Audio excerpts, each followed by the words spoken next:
Hello, once again, folks. Welcome on in. Gonna get straight to the gameplay this time. We are back in Elden Ring. The randomizer continues. And I was doing some thinking, and I thought, surely there's only 9 bosses between me and the end of the game now. We got our second Great Rune. Amazingly, we have Malenia and Morgott's Great Runes before we even got to Lanedale. Surely we can just go to Lanedale now and be done with it. And then I remembered the rolled medallion. So if you've not been aware of this before, if you're unfamiliar with Elden Ring's structure, once you beat the boss in Lanedale, the royal capital, the place that the moon is currently hanging over, Melina, even I get them confused occasionally, Melina gives you the rolled medallion, which is an item that you need to activate an elevator that takes you to the mountaintops of the giants in the next phase of the game. And I cannot guarantee that she will give us the rolled medallion when I go and see her. So I have a feeling we are going to get walled here, and we will have to do a bit more of the game than I expected. But we're going to start off by basically just doing a straight-up assault on Lanedale. We need to find the entrance around the side where normally the Draconic Tree Sentinel boss fight is, because that is likely to be a very different boss fight. And after that, we can potentially get into Lanedale and fight whoever is in Morgott's place. From there, it gets tricky. But the Blessed Run has been very kind to us so far. There is a Knight's Cavalry on the road, along with a few other things, but we're going to ignore that for now. I'm going to grab whatever's at this golden tree, and I'm also going to go and meet the Black Knife Gauntlet's Memory Stone. Wow, that was a lot of good stuff. I'm going to go and meet the merchant who is probably sitting by the forest-spanning Great Bridge. We'll get the map right here. I said we'll get the map right here. And there is going to be another merchant over here who might have some interesting stuff. He has wares if we have coin, and I do have coin, I promise. And then we'll see how things go from there. I hate the fact that there are lightning balls in just random places. Probably my most hated enemy. Actually, the enemy that I've died to the most so far, I think, because I got killed by one twice on the last stream. But we have a Finger Reader Crone here, and we have another Hermit Merchant. There's also a merchant just inside of Lanedale outer wall, but we will get there shortly also. So we're going to wake this guy up. Oh, gee. Are you here as a customer? I am. What have you got? Ghost Gloveworts, a Flail, Lightning Scorpion Charm, Flame Sling, a few more Stone Sword keys, nothing too spectacular though. I think the merchants have all felt like they've got fairly standard merchant stuff. Oh, is there anything wrong? I might get your bell bearing quickly, though, just in case. Bye. Okay, so now we have that. We have the Grace. We can head back to Altus Highway Junction. Isn't Morgott the big bad evil guy in the Lord of the Rings universe? Yeah, Morgott is effectively Satan. Morgott, in this, is a very different person. Oh my good lord. Normally there are crossbowmen stationed on the walls here with those giant, like, ballista-style crossbows, but an archer golem is almost as bad, so we're going to go around. We are going to go around this time. Yep, he's already firing. Fortunately, he's not firing at me, because I am not there. And I don't think they turn 180 degrees, so with any luck, we'll just be able to avoid that guy entirely, and we'll get through the walls of Lanedale anyway. Normally there's a rune bear here that makes it kind of difficult for you to sneak up this way. It seems to be a perfumer today, so we're in good stead, I think, for... Okay, yikes, they do turn. And that's a magma worm instead of a tree sentinel, and... Oh my god, there's a tibia mariner here as well. Incredible. Well, both of those seem very avoidable, so let's stroll on into the outer wall, where 2 phantom trees await us.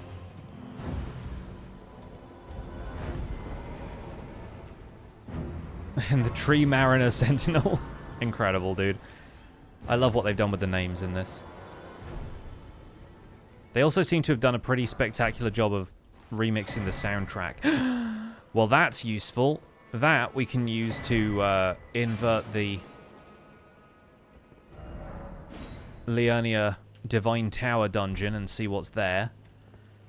We have the map, as you just saw. Bunch of other places we can go while we're here, but I'm going to head straight up the stairs. Is that jellyfish where the gargoyle is? Frankly, pretty incredible if they put a jellyfish here instead of a gargoyle, because it's a passive jellyfish as well. Nice. When will I play Minecraft? Yeah, we just did for a couple of hours. So you can go back and watch the VOD here on Twitch. Like, I have all my VODs published as soon as they are done, so you can always go back and watch that whenever you like. Perfume bottle, Royal Nightgreaves, okay. Does the guy over here still turn into Morgott? Does he turn into Mohg now because Mohg was the Morgott fight? I'm really curious about this. I see thee, tarnished, smoldering with that wretch. He's like, oh, wretched flame of ambition, cartwheels at you. Alright, well, that was worth getting for the guaranteed drop, at least. Alright. Moving on. Yeah, so no on both parts, yeah. Oh my gosh, that was worth watching. Alright. Nighttime doggo with the red eyes.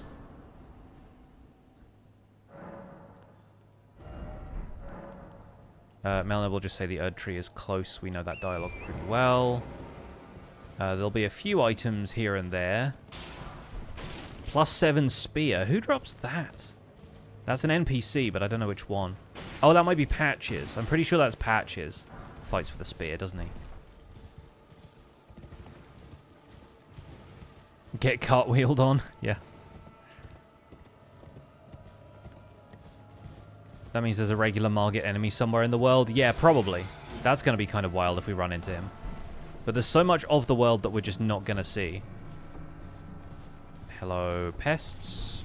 Trina's lily. It's always bait. Why is it always bait? Also, this is our first time meeting this merchant, and it's nighttime, but since we haven't talked to this merchant before, he is still there. You have to talk to them. But is this guy the Grinch? Why are you the Grinch, my man? Is somewhat custom. Well, Crimson Crystal Tier, actually kind of nice. Oh, Medicine Peddler's Bell Bearing, that's cool. We should probably get that. And the Two Fingers Prayer Book. Item entrusted to Tarnished Worthy of Lordship. Lord's Heal, Lord's Aid. And he's got arrows for various prices. That's really funny. Okay, so nothing amazing, but I also like the fact that the notes you normally have to pay for, but because this one doesn't have a that one you don't normally get from a merchant, so it just tells you and you don't have to pay for the information. something else. Which is hilarious. We're going to buy this. We're going to receive your bell bearing. We can take that back to the shop, and the Medicine Peddler's bell bearing might sell something different. So that might be kind of useful to have, actually. But yeah, if we go here right now, there should be a night boss, which is normally the bell bearing hunter, but if it's... Yep, I was going to say if it's a knight's cavalry, he might get stuck in the building, and would you look at that, he has.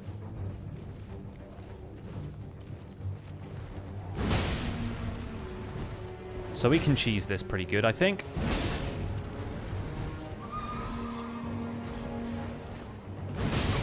As long as his attacks don't, like, break him out somehow, we should be fine.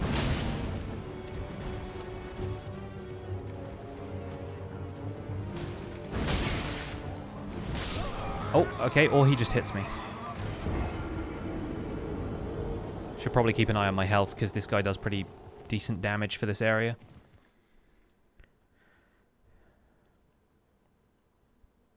But it'll be fine. We can just reset the day.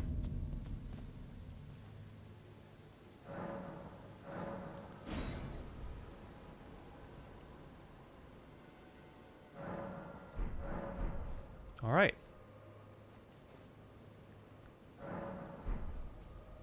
One more time.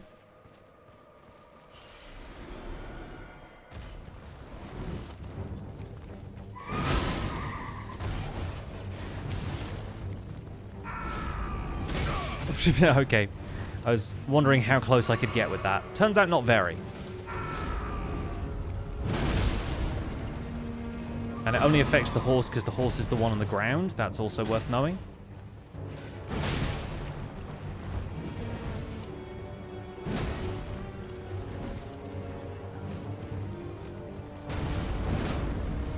Also need to be really close for that heavy to be pulled off.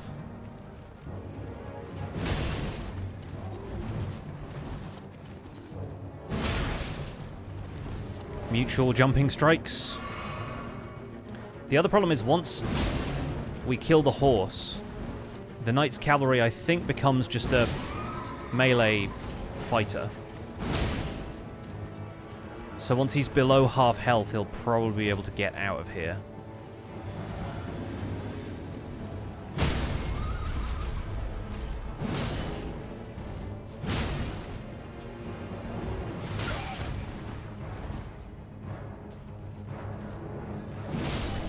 Not a problem, though. Enemy felled. What did he have? Nice. Tonic of Forgetfulness. Oh, and a decent amount of runes, actually. That's fair. I was hoping for that to be a Knight's Cavalry so he'd get stuck in there, so that went pretty much according to plan. Let's do 3 of these. That should get us over the line. Oh, not quite. Okay, another 200 or so. 200 more.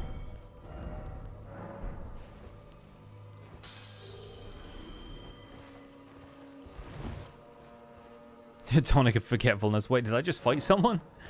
Perfect.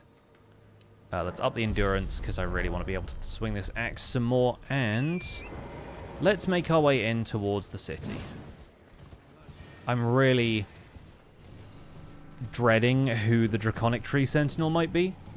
You know what else I'm dreading? I realized because Fire Giant has one of the highest health thresholds in the game, it's probably going to give a pretty big health bar to whoever generates in place of Fire Giant, and that could really complicate things. Because thinking about who we haven't encountered yet who could be in place of Fire Giant with a really massive health bar. Maliketh. One of the more maneuverable bosses. Morgott, for example. Would be such a long, drawn-out fight with a health bar the size of Fire Giants. I don't know if I would want to do that. On the other hand, it could be something a lot easier, like an Erdtree Burial Watchdog or Soldier of Godric. So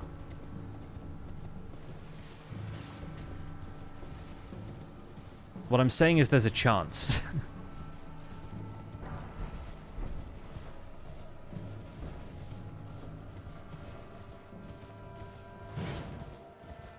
Rot Pest's not going to get one over on me today. Right, who have we got in place of Draconic Tree Sentinel? Okay, well that's good.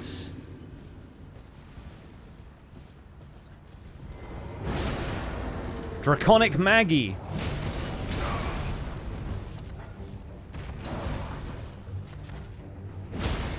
Amazing.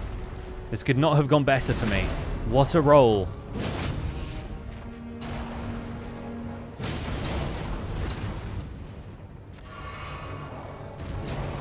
Pretty straightforward boss. Nice, easy, predictable patterns. A little bit volatile sometimes. Also pretty vulnerable. Backs up a lot. Easily staggered. Clean kill. Please drop the rolled medallion. Okay, not so much. Another hunk of rock. Not the one I wanted. You still have Alexander to help you? Yeah, no, I haven't gone and done his next phase of his quest on Mount Gelmir, but we saw him at the Radahn fight arena, and that's all we should need to do. Also, that fight gave me 50,000 souls of runes, so, Yeah, I guess I can. I'm one of those guys now. I say souls instead of runes. So now we can use a couple more of these, and we should have enough for another level. Oh yeah, easy. But yeah, no, you summon Alexander from inside the Fire Giant's arena, so you actually don't have to worry too much about Alexander adding to the boss's health. It's only if you had additional co-op help that the Fire Giant gets even more health. But frankly, with this weapon, Fire Giant wouldn't be too bad. It's just the fact that it's not going to be Fire Giant, it'll be someone else.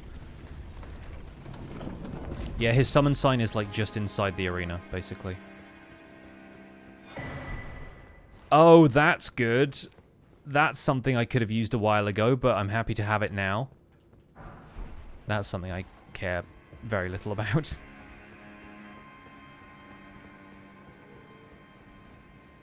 Oh, my life. Not something I wanted to meet here.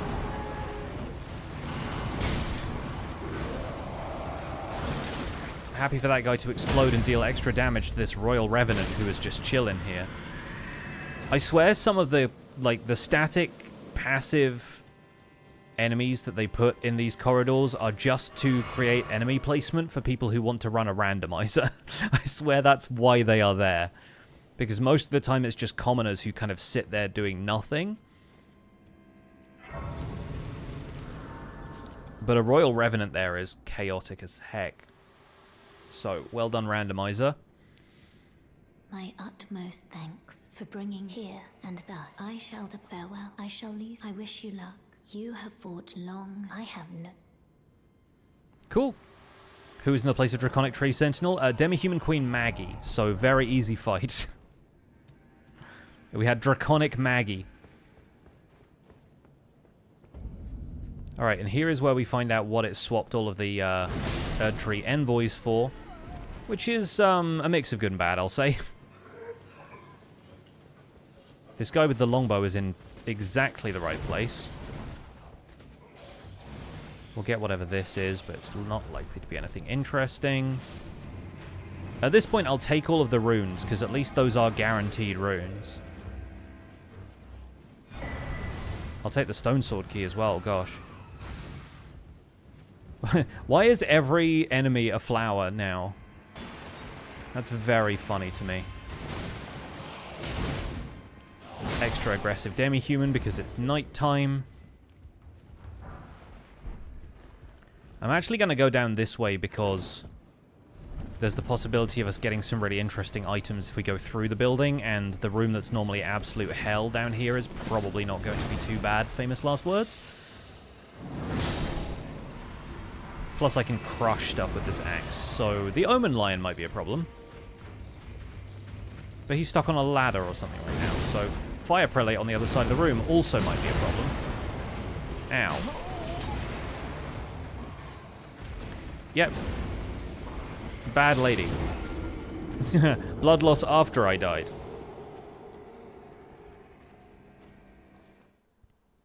And a skeleton was also there, so maybe we won't go that way. But there are so many ways to explore Lanedale that I think we'll be fine either way.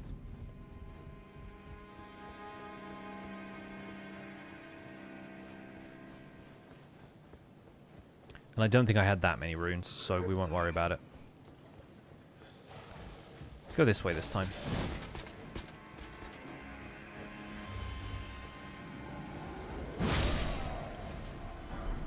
Oh, a dagger. Is this a dagger I see before me? Alright, need to swipe through a pillar to hit that guy. I always forget to come back through here as well, because there's... Okay, a hateful lobster is in this room. Love that for us.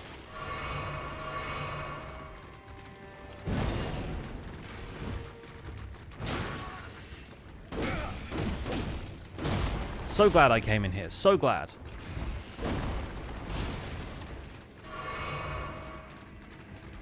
I'm going to regret this. Oh, maybe not. I thought it was going to destroy that thing in front of it.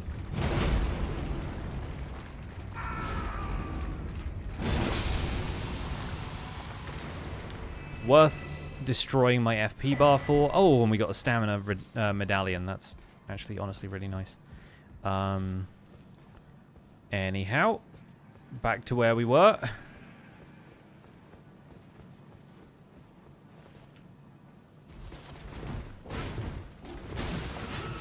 Surprising amount of Lanedale guards just in, excuse me, in the places we find them normally. Also, that's awful. So we won't go that way.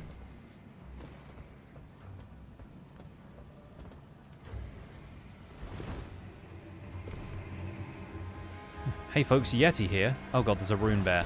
The rune was really bad after all. Rah! There's normally an enemy in this corner, and it's a baby pest. Get wrecked.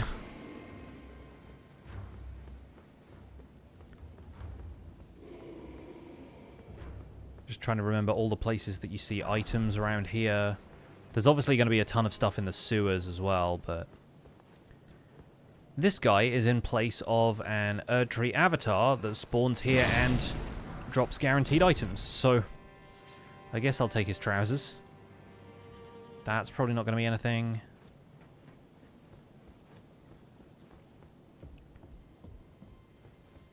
The Fortified Manor is going to be an absolute goldmine of items, potentially, because there are no enemies in there until you get to a certain point, and there are a lot of items just kind of lying around.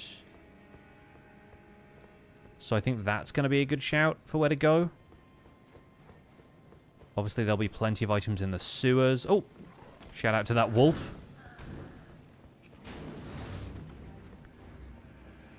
Erdtree Avatar is also an option of meeting randomly in the world. I have definitely met a couple of them so far, yes. My favorite thing that we met randomly, even though it's awful to encounter at the time, is in one of the catacombs, there was the invisible Black Knife Assassin that causes all the trouble for you in the town that leads to the Halig Tree. But fortunately, I had got the Sentry's torch from, like, the beginning of the game in the shop, so I was actually able to see it.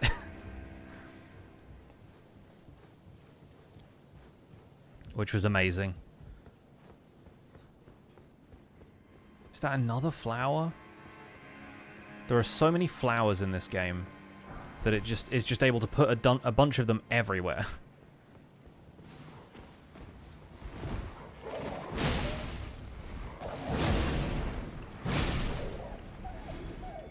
Alright. Did you see that yesterday? Yeah. And that was... Normally that's a gargoyle, and I'm like, oh, well, we won't bother fighting the gargoyle. An ulcerated tree spirit is a bit much. Bit much. But now it's time for a little bit of shopping. Also, remind me to maybe investigate whatever that is. It doesn't look like a uncommon item, though, so should be alright. Oh, there's ants everywhere, too. Yeah, this whole area is a big yikes.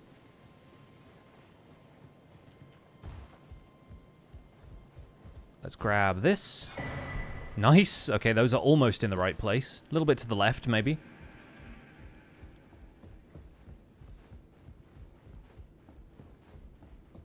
And we've got a butterfly. Smithing stone 5. Reverential bow and dragon wound grease.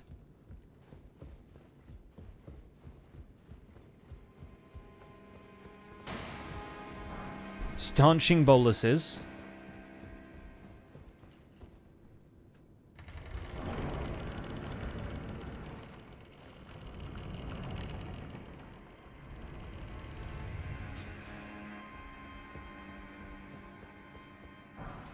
A golden rune 5. Okay.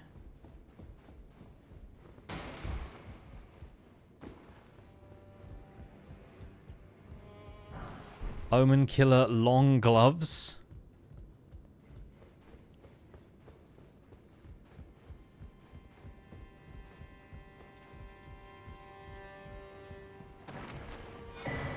Oh, a hero's rune. That's nice. We'll take that for a couple of easy levels.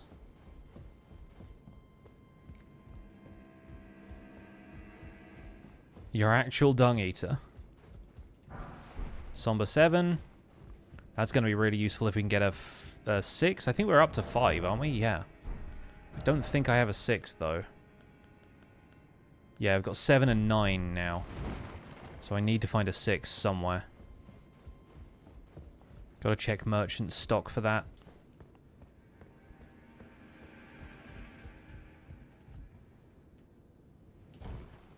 This is where Alberek normally is. Zweihander. Turns out his loadout was a little different.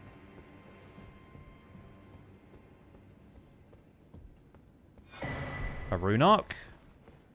One of the nicer things to see in the rare item glow.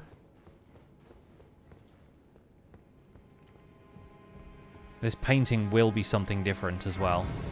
We established last stream, I think, that the paintings are different. Okay. Sure.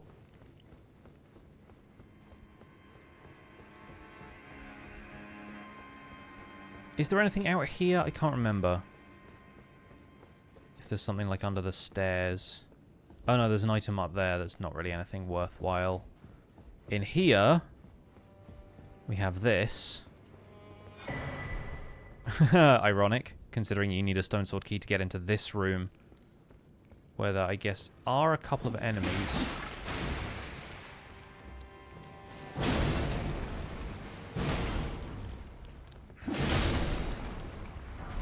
Golden Great Shield, nice. These don't have guaranteed drops, do they? Guess not. Okay. Well, we did that. That's the thing we did. And then there's this. Another Somber 7, wow. We've missed the 6s somewhere. I'm not quite sure where. Maybe they're all on Mount Gelmir. Let's do this door, because the enemies behind it hopefully won't be as bad. Yeah, I'm not quite sure how you took a painting down and got some pickled turtlenecks, but I guess the painting could have been painted with them, and those were like the brushes. Not certain. This is normally where the Stormhawk axe is. Noble's trousers. Well, we pants that man, apparently. Something over here. Oh, yes. Now you're talking, friends. Enhances charged attacks. So if we could ditch Erdtree's favor, we would have such a great loadout here, but honestly, right now, I don't know if I want to... It's not that bad in terms of a health hit. I think we do that. I don't want to rely on Erdtree's favor long term, so that just gets us up to the Divine Bridge where we've already been. Churchill would have been proud of the OES. Now then, this is an orange item, which are usually like key items. Ho! Okay, well if it turns out Maliketh is on Mountaintops of the Giants, then at least we have that. I might finally learn how to parry the guy. Hello! No bubbles today, thank you.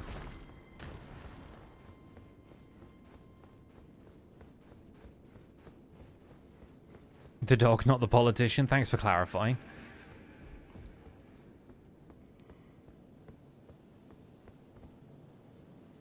Gross. There's an item through there that doesn't look important from a distance. Can't open this without the lever up top, I think, so let's not worry about it. I'm going to climb this to avoid the Frenzied Flame, not Frenzied Flame, the Ulcerated Tree Spirit. I'm just going to go up this way. Yeah, that looks like hell. In that courtyard, I can't even see what the item is by the golden tree. But there is one.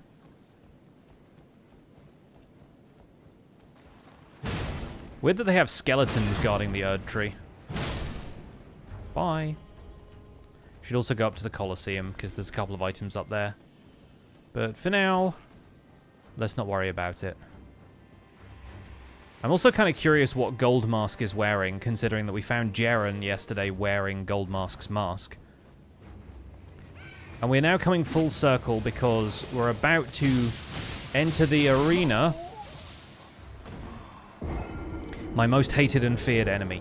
We were about to enter the arena of the Golden Shade Godfrey fight.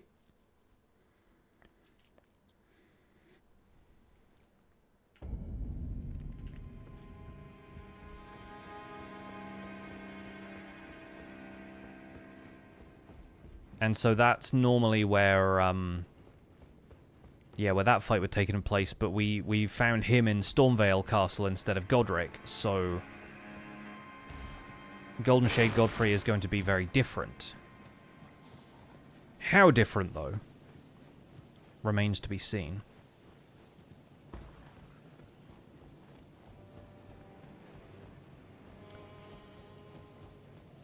I think we may need to play a little more cautiously going up here than I initially thought.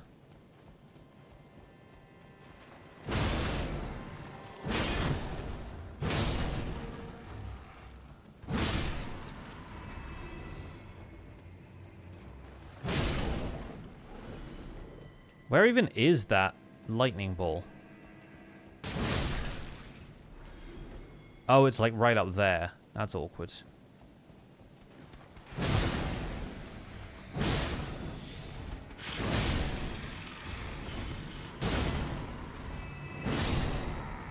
Alright, you all went down easy.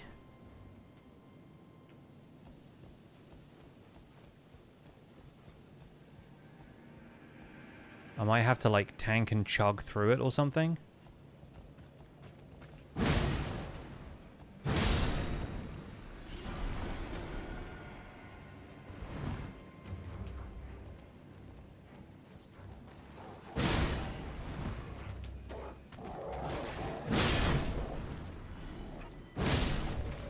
Nice.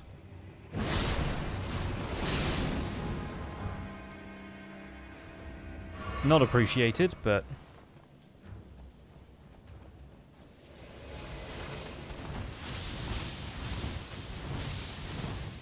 okay, we got there.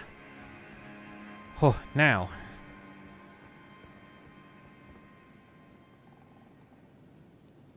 That's Leonine Misbegotten, yeah? This should be okay. Look at the Leonine Misbegotten, first Elden Lord. No wonder he was after that sword. So interruptible.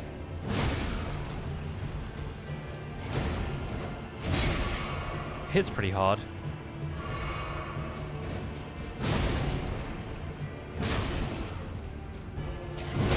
Yes. We've had it easy with these boss fights. It's the fact that we then have to go and get the rolled medallion that's concerning me. Turns out he was cursed the whole time. Well, we do have the Mending Rune of the Fell Curse, so I mean...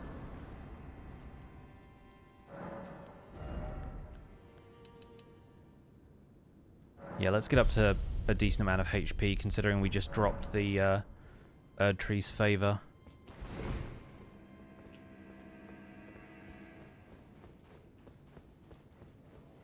Whatever's in this arena scares me slightly.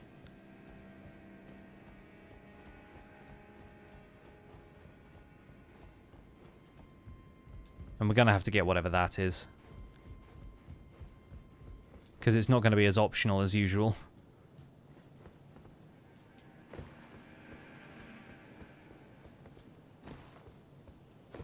There's also a chest here. Dung Eater ending sounds like the perfect one for a randomized run. Yeah. Yeah, I think that's one of the things I'm so happy about.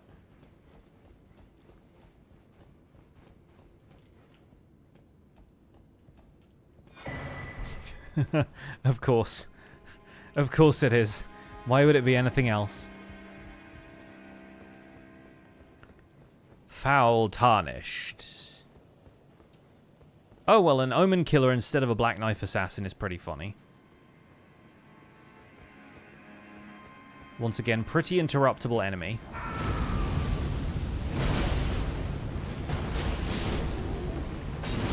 Very susceptible to multiple attacks. Wonderful. Thank you for the cookbook. The F in the character's name stands for Fell Curse. Yes, Axel Fell Curse. Could almost be a surname.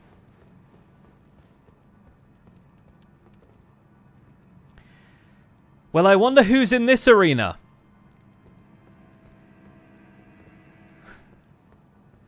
Who or what could this possibly be? Chat, I don't know if you can see from here.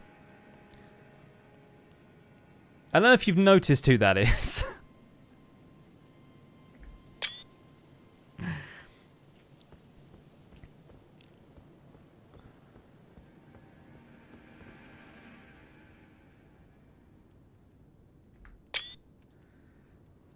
Sorry, I needed screenshots of that.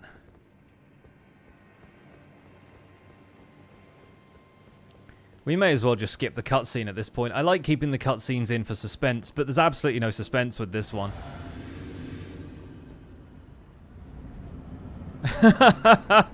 Okay. Just staring me down as I walk into the arena.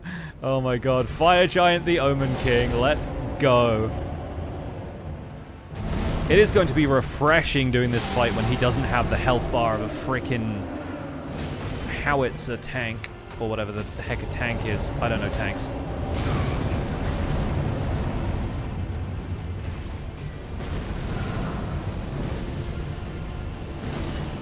Bring your leg back down here, you cheater.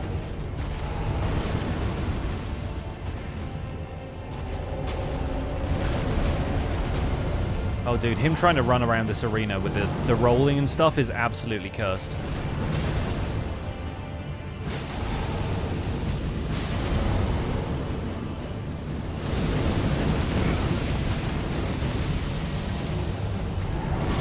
Ow, ow, hello, hello.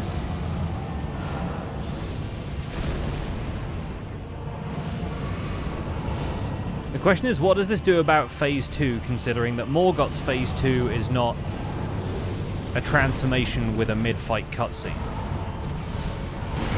Oh, ouch. Ouch. Still ouch, actually. Also, the fact that the bone is still this massive object is very funny to me. Okay,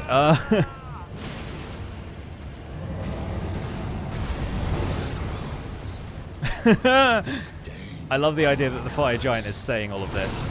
But I think we still get Phase 1 Fire Giant. Thy part in this shall not be forgiven. Where are you, my dude?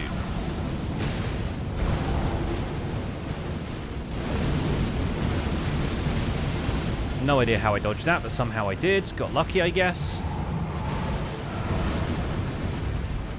Stop climbing all over the dang arena, you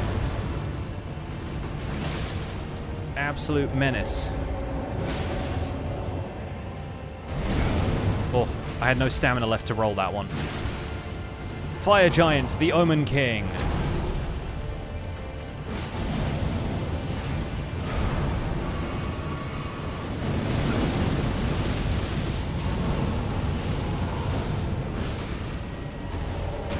Defeated.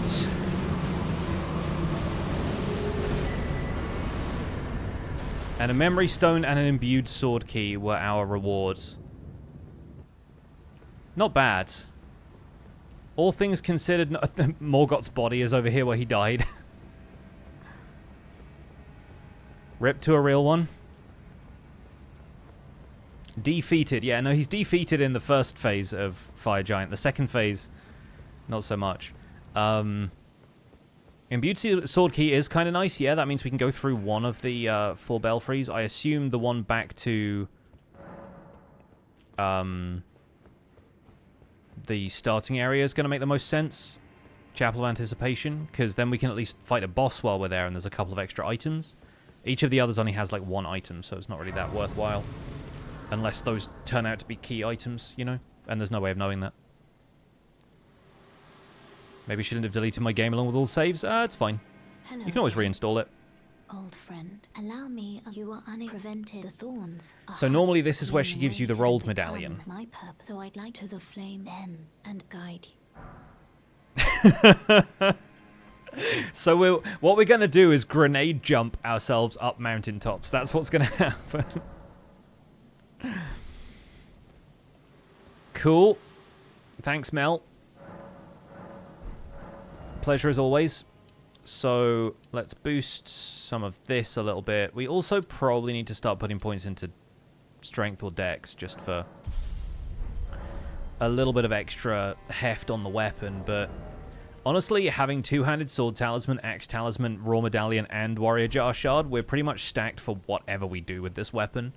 And then the wondrous physic has spiked crack tier, and we can also put strength knot on there now too.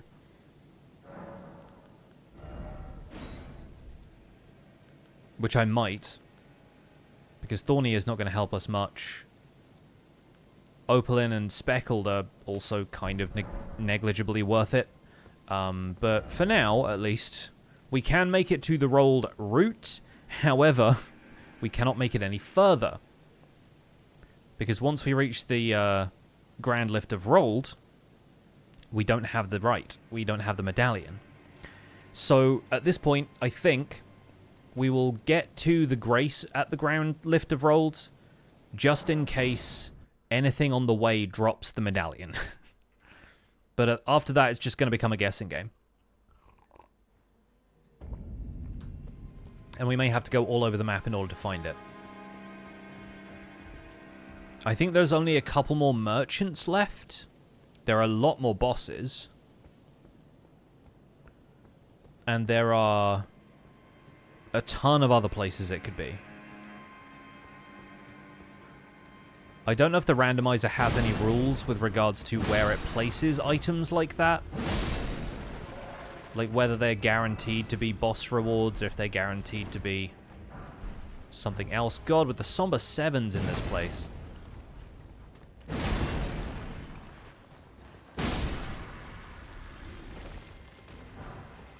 Finally a somber 6. Okay, we're going back to Roundtable Hold literally now to level up this weapon.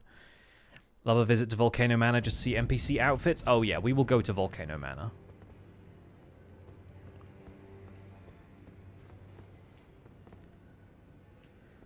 We will definitely go to Volcano Manor. I also need to turn in the bell bearing to see if the Twin Maiden husks have anything new.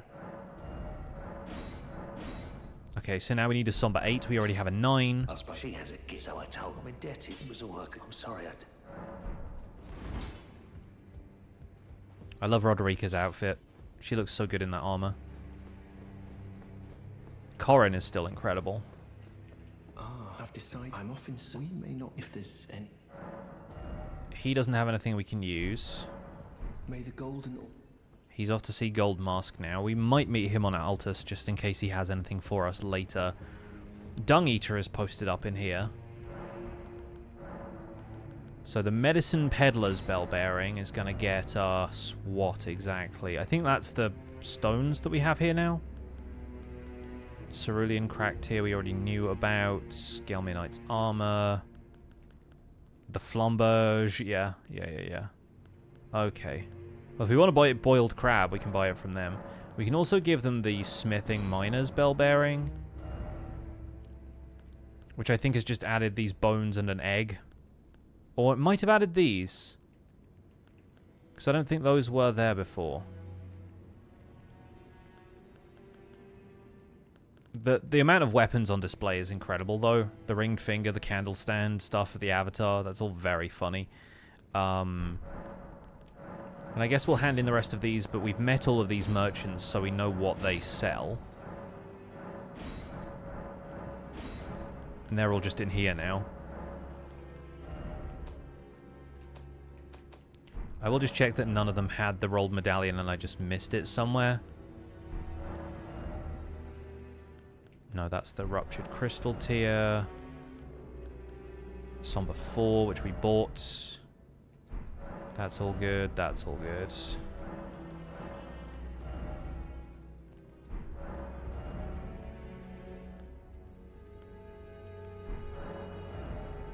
Yeah, none of them had really what we needed.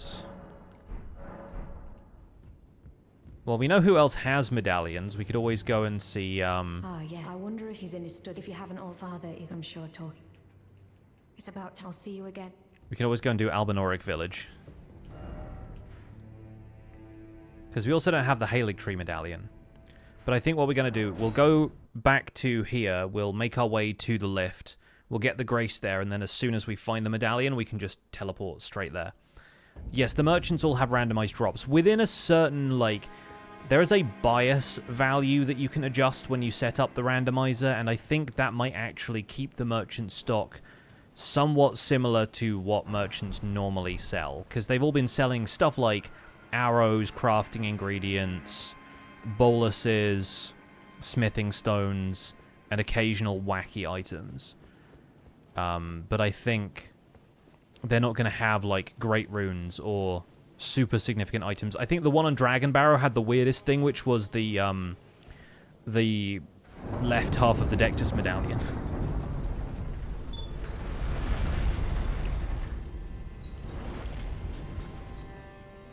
So we took the Grand Dectus lift to get up here, which is frankly pretty incredible for a randomizer. Alright, what were you guarding? Nothing of importance. Okay, cool. We'll keep an eye out around here, because I know there are several items off the beaten path. Shout out to that slug. Live slug reaction.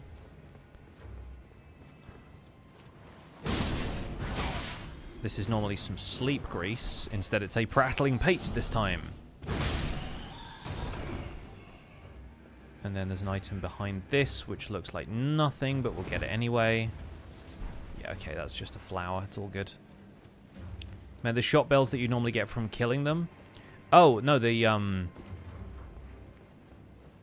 bell bearings you can just get from asking them to prevent you from killing them, so I presume that what it does is give them, like, nothing that would make it necessary to kill them, basically. Like, they would... Oh, nice. Yeah, they wouldn't have anything that required you to kill them because you are just given their bell bearings anyway. I know that doesn't necessarily make sense, but...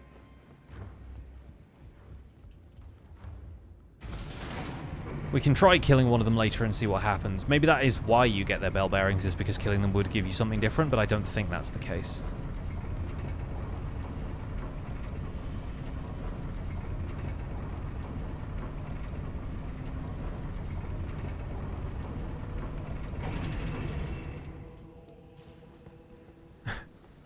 Now we have the Radon Arena sounds, or the soundtrack. This area with a very agile skeleton.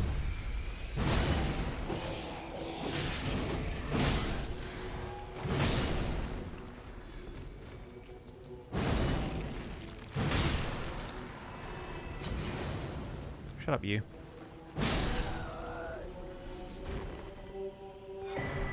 More death roots! More stuff to give to Garank! More blood for the blood god, more skulls for the skull throne. You know what would be a really good idea, actually? Something that I am going to do, because we're here. We'll do whatever's in the place of the Fell Twins fight. And then we'll go and activate Morgott's Great Rune, assuming that the Great Rune locations aren't randomized. Because then we can actually use some of the rune arcs I've been getting and get more health from it.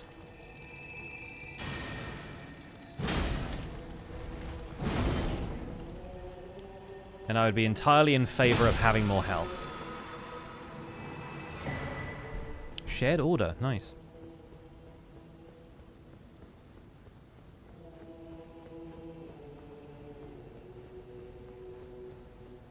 Oh.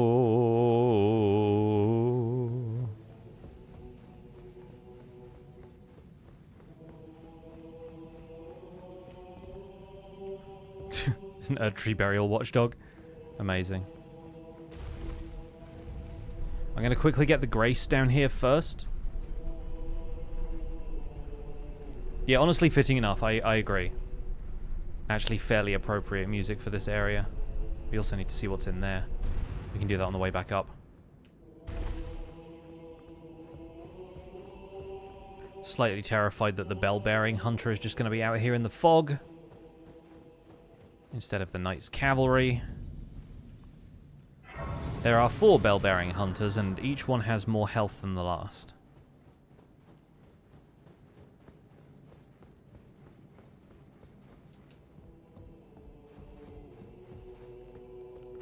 Let's go and see what they put here instead of Blade of Calling.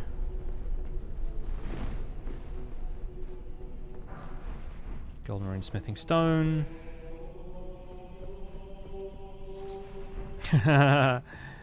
Crafting material for Dragon Wound Grease.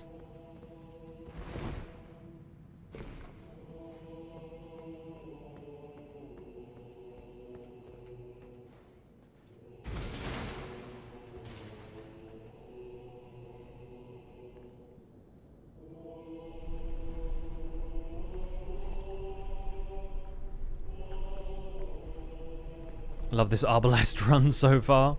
Hashtag Arbalest. Now, the Arbalest run was good. I actually had a good time with it. Surprising for a crossbow, but hey.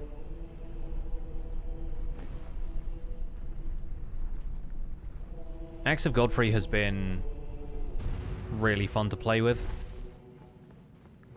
Colossal weapons are like that. You always feel like a badass wielding them.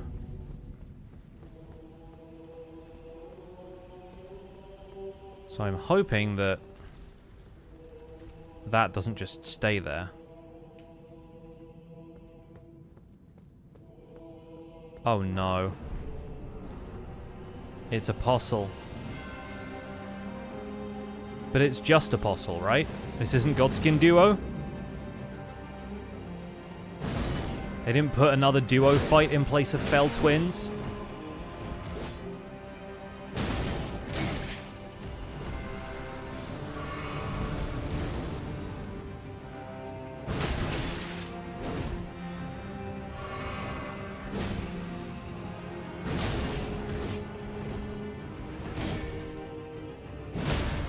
Nice.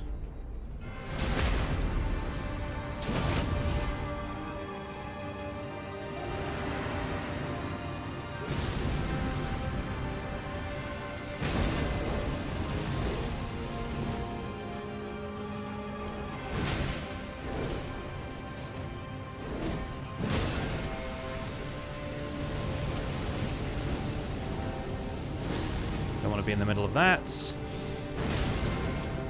Okay. Good. Clean. Fight. Oh my god. Worth every second. How does that happen? How does this run continue to be the most blessed cursed randomizer? Imagine the amount of running around I would have had to do. I was ready to go to Mount Gelmir. Like, I was ready to climb the volcano and go and fight whatever the heck cursed thing is in Rykard's arena. I thought, sure, let's come out here and get Morgott's Great Rune done. And it gives me Godskin Apostle, we one-try it, and it gives us the rolled medallion. We can go to the end of the game now. There is literally nothing walling us from beating the game unless there are some absolutely awful bosses waiting. Hashtag Arbalest. How has this happened to me? This is Elden Ring Randomizer reeling me in. This is saying, it's easier. do this for every run where you have to start with a New Game Plus weapon. Surely. To be fair, we did explore basically everywhere we could in the first 3 areas. Give or take a few places in Liurnia that we didn't bother with, but... we did a lot in the first few areas.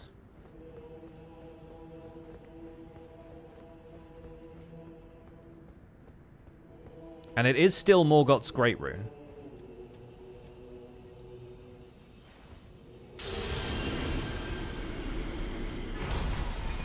And that does still restore Morgott's Great Rune, more to the point.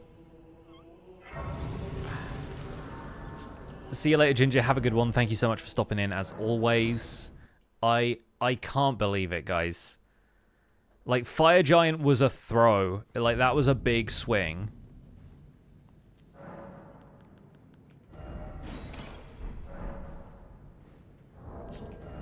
We have like 10 rune arcs. Why not, dude? Why not give ourselves like massive health boost? I have no idea what's going to be in place of Blackblade Kindred, but we don't actually have to do that fight. So if it's something awful, we can just avoid it. There's a guy back there. Oh, hello. There are wolves. Somewhere through here, there's normally a Knight's Cavalry, so there's probably a Night Boss lurking somewhere, unless it's been long enough that it is now daytime. Well, that's an Omen Lion, so we're going to ignore that. But normally you don't get to ride horses around Omen Lions, so this actually makes that slightly easier. Oh my god, the Fire Monk's Chariot is there. Whoop. Excuse me. We literally don't need anything else before we finish the game. Like, there are no more items that could potentially stand between us and victory. Just bosses and poor luck.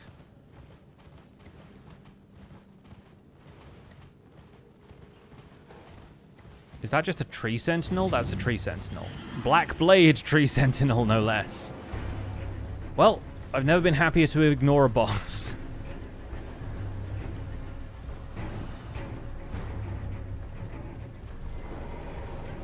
We're going to touch Grace. We're going to set ourselves down here and not worry about it. We ignored you at Lanedell, we'll ignore you here too. Hope we'll still check on Rykard just out of curiosity. To be honest, if we complete this rando run, like, we could theoretically do it tonight. I'm not sure how much time I have. And I'm not sure what else will, like, stand between us and the end at this point. But I would honestly continue this for another playthrough past the Elden Beast, or whatever's in Elden Beast's arena, just to see, like, what other ridiculous stuff we would have gotten. But I also want to keep some of that for next time. Just here to satisfy some curiosity real fast. Okay, yeah, Shabriri does have the same model as Yurei, including the same NPC outfit. Good to know. So one of the other things that I have as a stipulation for the randomizer is that I always upgrade the weapon to full, like, for the A to Z challenge, rather, is that I always upgrade the weapon to +10. I'm going to make an exception for randomizers, maybe. But that's mainly because it doesn't need to be a god-slaying weapon if God is not the final boss. And I don't know, honestly, what the final boss will be, so... Well, we have the Fire Giant's Remembrance now. That's a thing we have. If I find a Somber 8, I could get this thing up to +9.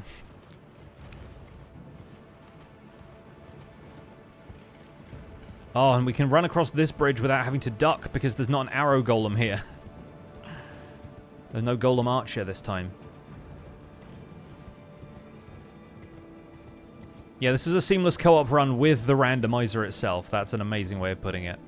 Gonna ignore whatever that is, because, frankly, I think it's, not gonna be worth looking at any items that aren't blue or orange now.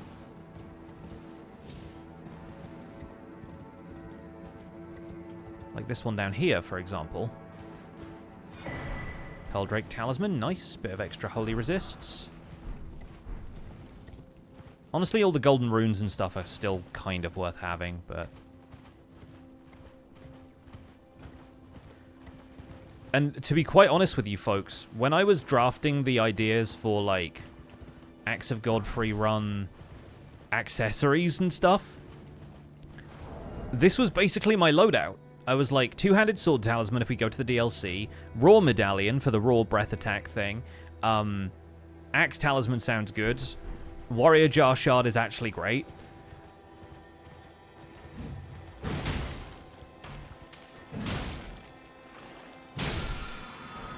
Golden Rune 12, not bad. Yeah, like, I would not have done this much differently if I had access to everything.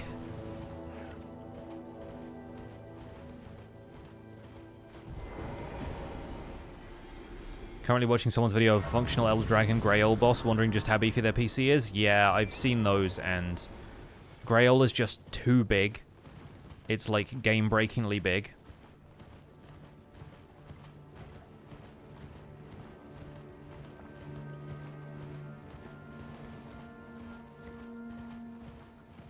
Oh yeah, here's some other fun stuff. Normally there are golems walking around in this area. One that breaks a statue down here for you. But I'm fairly certain we can just break that ourselves. We got a guy with a rock to do it in the first stream, so pretty much guarantee we can do it ourselves. I'm not 100% certain where all of the other items around here are going to be. I always forget that there's a golden seed tree here. Godskin prayer book, okay. I should probably turn in the spell tomes, because those will just be random other items that might be worth our time.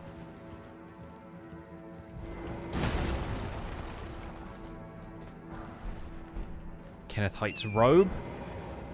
I should put that on. Considering we've worn a dress this entire playthrough, if we reach the end credits, I should put that on before we mend the Elden Ring, the Elden Rune.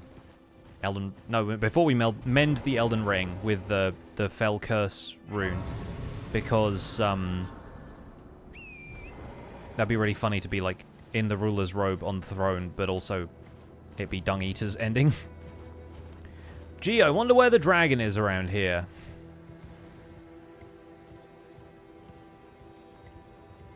Justice for Alexander. I mean, he isn't dead.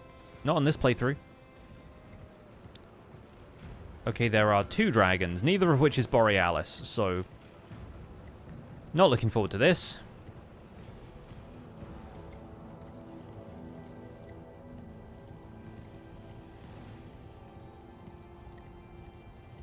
Okay, I guess the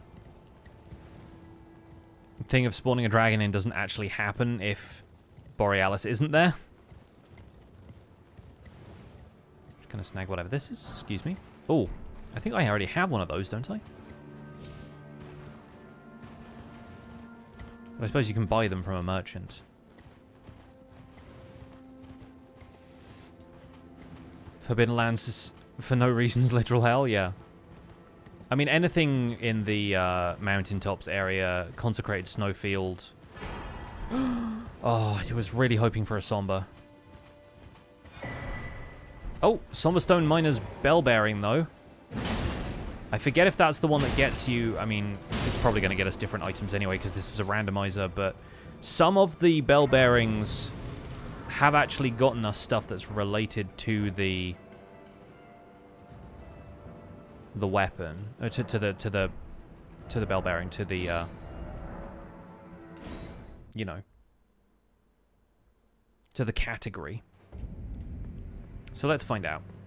Game heard Somber and was like close enough, yeah.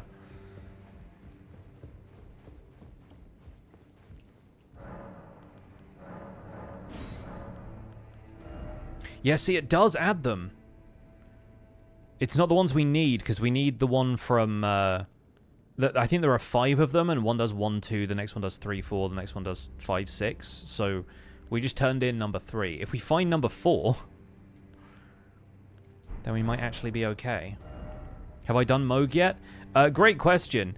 Mohg was actually in place of where Morgott is in the base game, without randomizing it. So Mohg was on the way up to Stormvale. I don't know which version of Mohg it was, because he didn't really have a second phase the same way that Mohg in Mohgwyn Palace does. I have not been to Mohgwyn Palace because we weren't able to complete Vare's quest, or we didn't need to complete Vare's quest because I got through here and I basically was able to make it straight to mountaintops without any other concerns. My concerns now are many.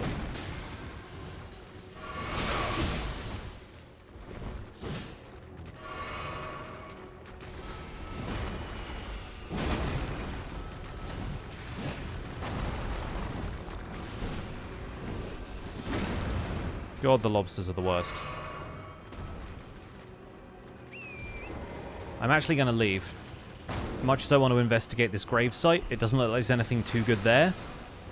So, bye-bye. I also want to investigate this Everjail, but once again, at this point, I don't think there's anything that we really need to do between this and beating the game.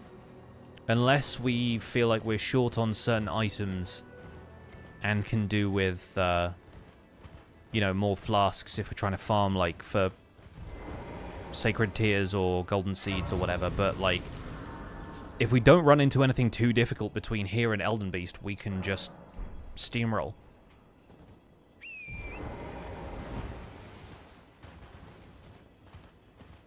My main concern is Lanedale changes after you beat whatever's in Maliketh's arena.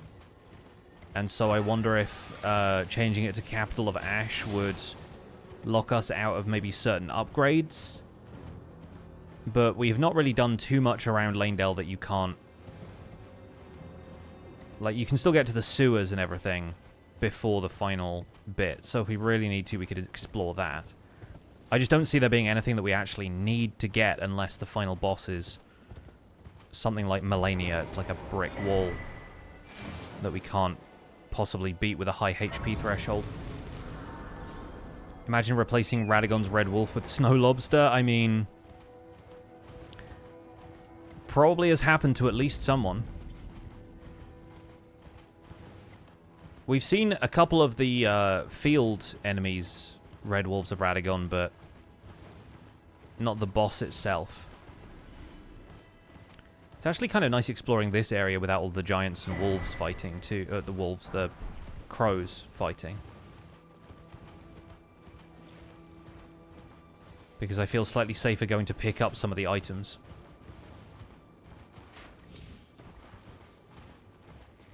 There's a knight just shooting at an ant.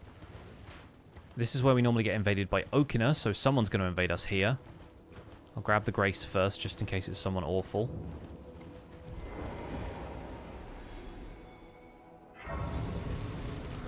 Okay. Inaba. The Rusty Key! We can get into Stormvale!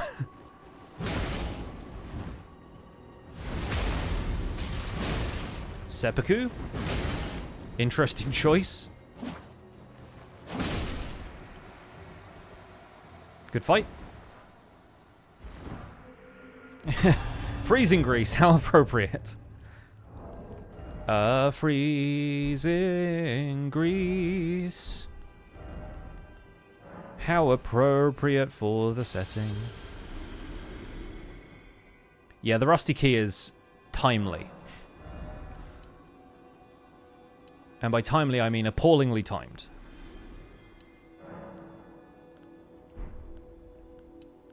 Maybe we put one into Strength.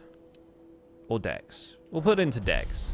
This is technically a quality build weapon. Like, it's got pretty decent scaling for both Strength and Dex.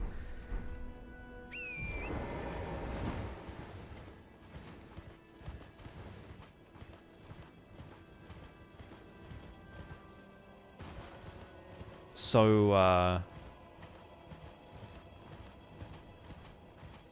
whatever happens here, we have the option of doubling back, going to Mount Gelmir, summoning Alexander.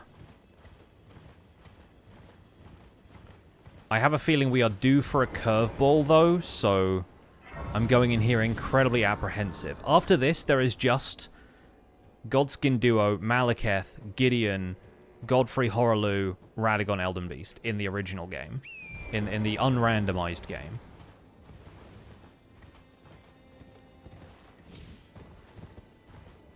So if this turns out to be something hectic, then... If we get walled, you know?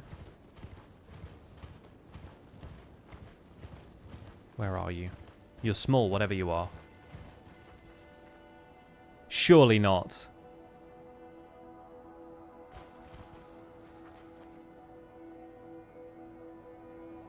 Unbelievable, dude.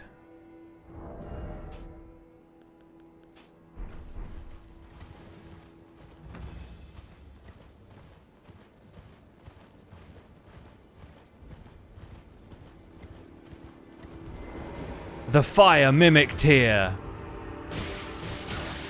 Yes! Yes!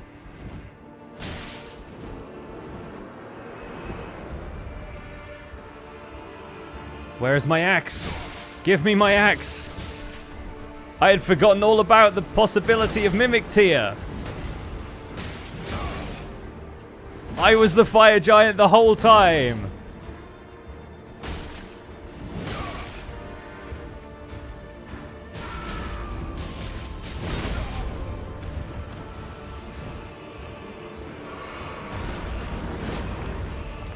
Unbelievable, dude. What an incredible twist. I was so worried about this fight.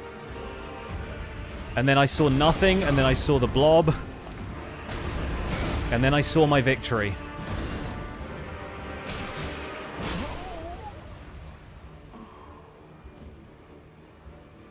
And for beating Mimic Tier... Wait, no, there's a phase 2! A completely unrelated phase 2. Oh my god, what? Oh, incredible. Okay. I became Renala. I'm fine with this, actually. This is kind of cool. Oh, well, I'm glad it wasn't just a Mimic Tier fight in a way, but man. I actually have pretty decent magic resist with this armor as well, so... I don't feel too mad about this one. Oh, and of course, there's a slope, and it fires like in a horizontal line, so great.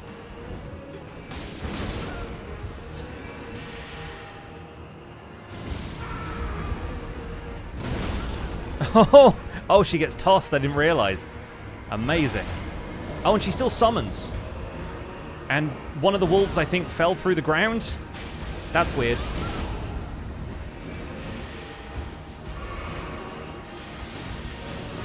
Oh, I do kind of wish... Oh, that's not good. Oh, man, like, I'm... I'm a sitting duck for some of these spells. I kind of wish that it had just been Mimic Tier, because that would have been amazing, but yeah, sure, I'll take a phase 2, why not? Was that Godric's voice you just heard? No, that was my voice. That was the voice of the player character. Just clipped through the terrain. She's not supposed to be on the slope. Yeah, she has a very flat arena, I'm pretty sure. It's also phase 2 of Renala as well. I've seen what happens with phase 1. She does actually summon all of her little, like, minions. All the little, like, mini-me's. We're just going to use this again. And then I'm going to remove the axe again because it's hilarious fighting Mimic Tier like this. Oh, I could also just get on the horse. I could also ride Torrent for the Renala fight, which would make some of the spells probably easier to dodge. Although less fun, I think, personally. Wait, it has the axe now. Where the heck is it? Help. Help! Oh god! Mimic Tier's coming after me. I think it's because I entered the arena with it.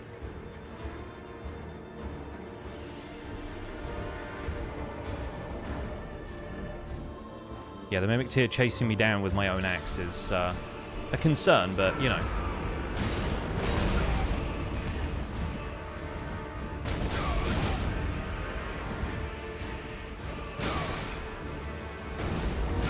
Mimic Tier is often the skill check for a build. It's often like, oh hey, do you know how you use the weapon that you're using?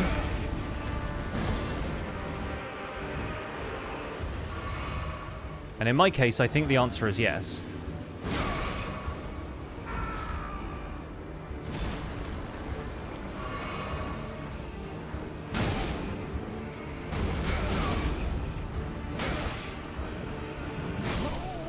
But, yeah, we'll see how we do against Renala.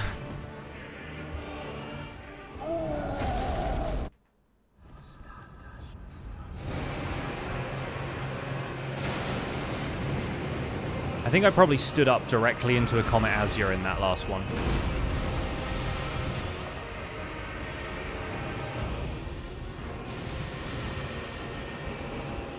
Also, the spells following you up that slope is kind of brutal.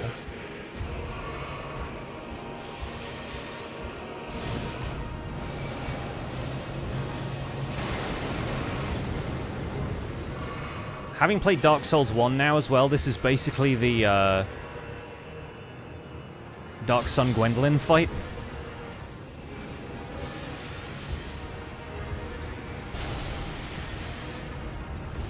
Spamming spells at you down a corridor.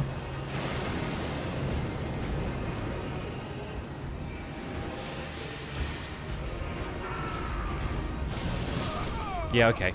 If I stand still, I'm kind of screwed with that spell coming after me.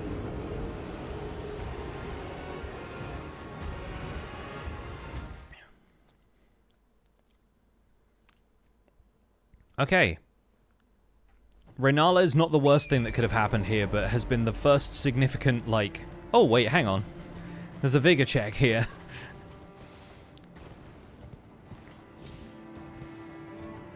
It's pretty funny, though. Pretty funny that there's a second phase to the fight. So if I remove the axe here, I assume the Mimic Tear transforms when you enter the arena this time, so... Now we should see it without the axe. Yeah, it doesn't have the axe now. It's pretty far down this list just because I have so many additional weapons.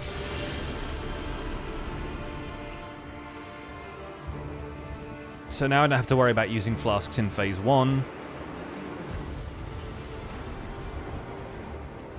I think maybe we should try and use Torrent more in phase 2.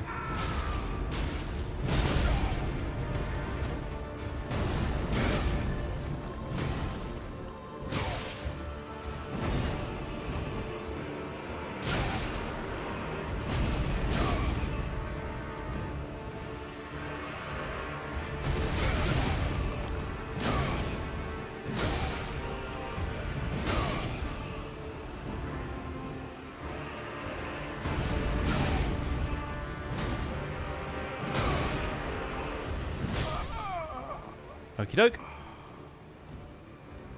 Let's drink the Wondrous Physic as well.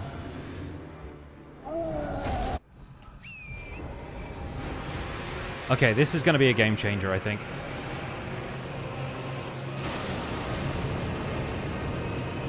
Yep.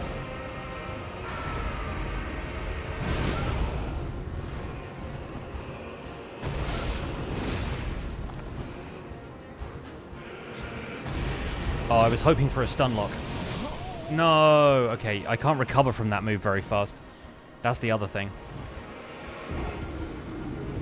Man, who knew Renala was going to be this tough? Realize the axe is a double-headed battle axe, but one head's been broken? Yes. Yes, I don't know exactly when that's supposed to have happened in Godfrey's tenure as Elden Lord, because the Golden Phantom version of him has the full double-headed, like, battle axe. But when you fight him in the arena at the end, before Radagon Elden Beast, he has it. So, he has this axe, the broken one.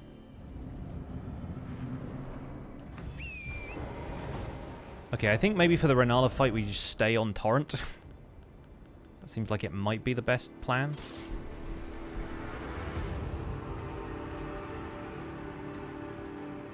Because this part is obviously like a wash, but...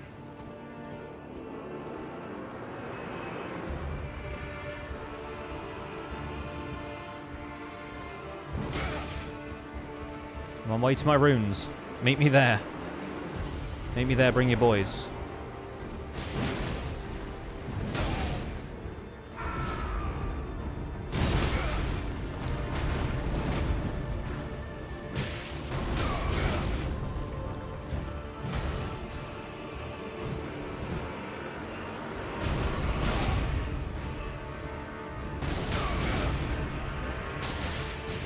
Gonna get all the use out of this move that I can.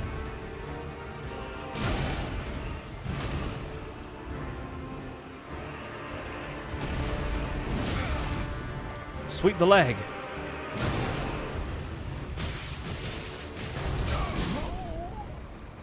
Okay.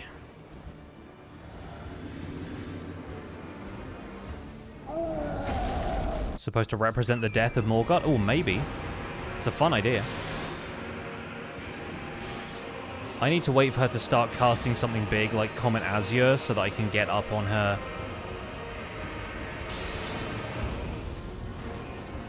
Have a gap in which I can attack.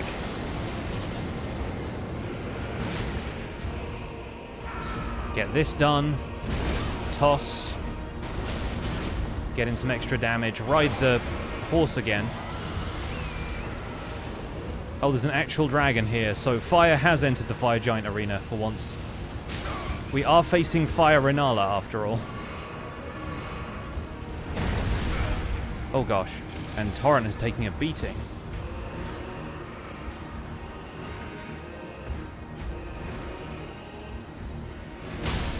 Oh my god. He really caught up with me there, huh? Yes, resummon the horse. Resummon the horse. I need iframes.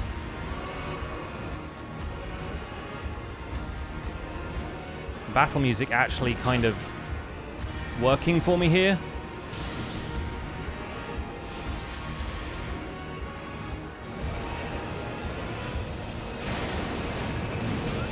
Yeah, there we go.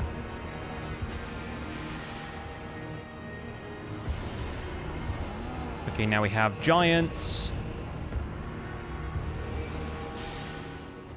That spell is the worst. Like, genuinely kind of my nemesis in this fight. She's being pushed around by the stuff she's summoning. That's pretty funny.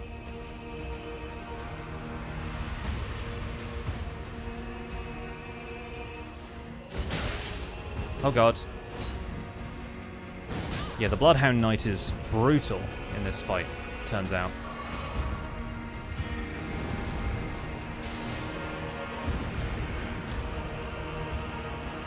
Finally one of them disappears, but the dragon is back now. We need to get a couple of hits in or something.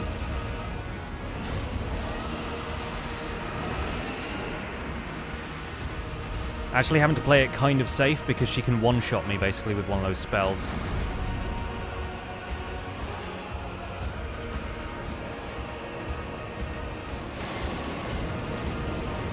Yes. Okay, amazing. Oh no, you don't. Oh god. I can't get on the horse. Oh no!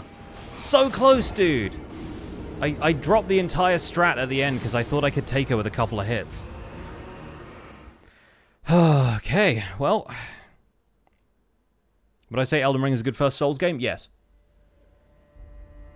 Because a lot of the other Souls games are more brutal in both their age and how much extra work they make you do for some moments. Whereas Elden Ring, you can... If you're not having a good time in an area, you can go somewhere else. A lot harder to do in, like, Dark Souls 1. I would not recommend starting with Dark Souls 1. Also, I just remembered I have my axe on me, so... Guess the Mimic tier is going to have the axe for this round.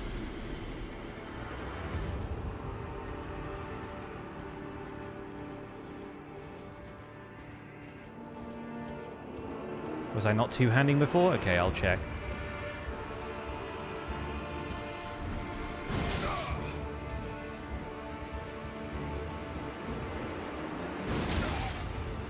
This is going to be my strat for both phases now. Because he can't ready an attack fast enough to catch me when I swing on him, so... He's probably going to roll and heal. Yep, thought so.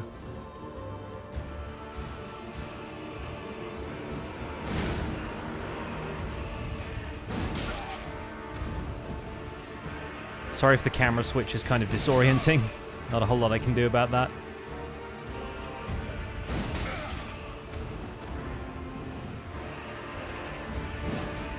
Missed him that time. Oh god. Oh god, torrent.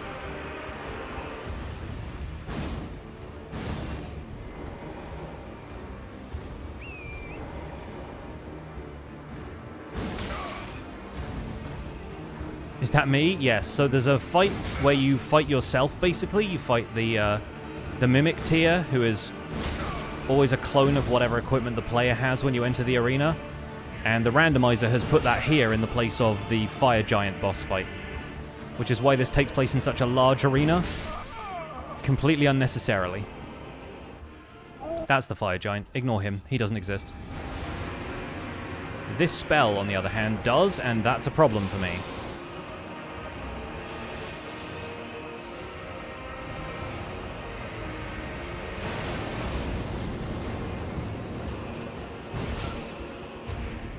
So this is my strat now.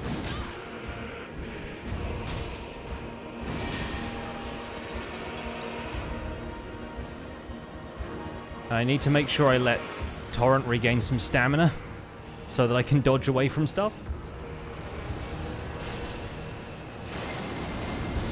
That was a little close for comfort, actually.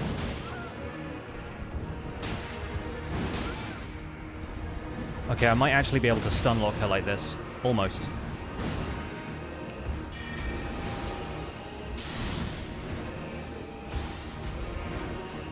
She's in her summoning phase, but she's not summoning, and that makes me nervous. Okay, there it is.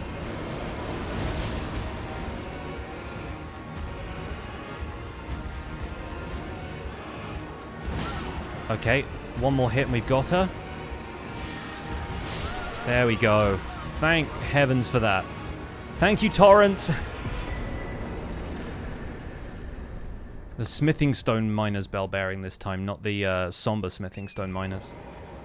Oh, Fire Renala is something to be reckoned with. I think that is the hardest time a boss has given me so far.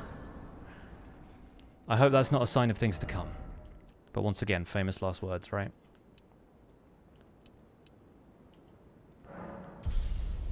We're literally like 164 runes away from another level here, so let's smash those before we go to Farum Azula.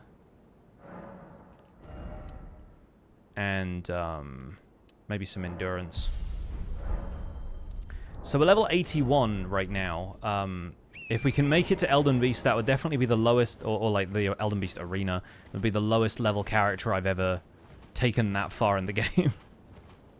You like the hat? Thanks. It's a randomized outfit that I got given at the beginning, but I've decided to stick with it because the hat, the dress, these ridiculous gauntlets, and the axe is just really funny to me.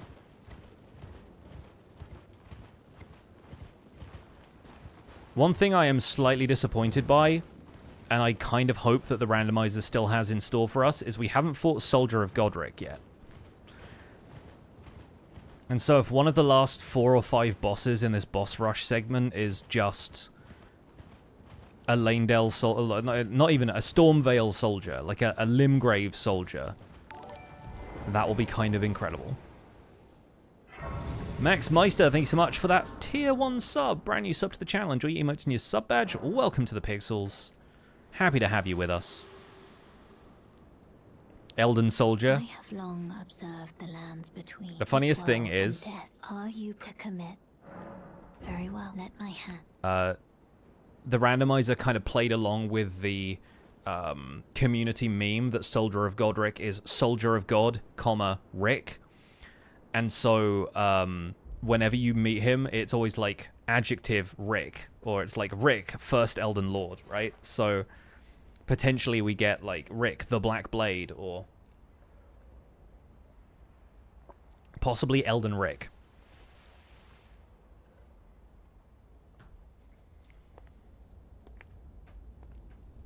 Rick of the Golden Order. Anyway, Melna's about to burn the Erd Tree. The Elden Rick roll, yeah. So here we are in Farum. Oh yeah, we can't. I don't know why I tried to ride the horse here. We get Limgrave soundtrack for Farum Azula. That's pretty incredible. Also, look at my silhouette running on the wall. Oh, the shadow. Oh, this axe has such a strong silhouette. It's so good. A lot of hefty beasts in Farum Azula usually. I'm not sure about that now. Serpent God's curved sword. Heck, yes. You normally get that from climbing up the back road for the Dectus lift.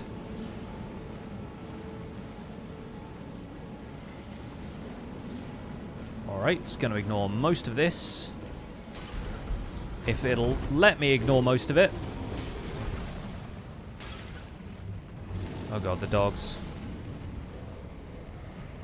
We'll get the Grace in here quickly and then we'll move on.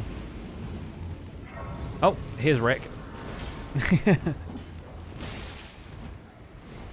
Everything here is going to have super high scaled damage because damage and HP is scaled for the area. So Farum Azula is going to be brutal regardless, especially since I'm level 81. Normally a dragon swoops down here. I think it is that corpse. Oh, a rune arc is nice. Yep, I think that is the dragon. GG. I think actually I might get a guaranteed drop from fighting this guy. God, he's got so much health. HP scaling is a hell of a drug. Meteoric Ore Blade, though. Yeah! Should have been an ending with the abolition of the Frenzied Flame. To kind of counteract the Frenzied Flame ending. I guess most of the others are, really. Because the Frenzied Flame doesn't win. I feel like the Golden Order ending with Goldmask's Mending Rune is probably the closest you get to that. Oh, Misbegotten actually kind of feels right for this area. It's no Farum Azula beast, but it's close enough. Children of the Crucible. Ouch. And that bird is definitely in the right place. Just a little too early putting it in this room. But Melna isn't dead and doesn't want to kill you. I guess that'd be a fun way of doing it, yeah. Okay, let me rest, please. Thank you.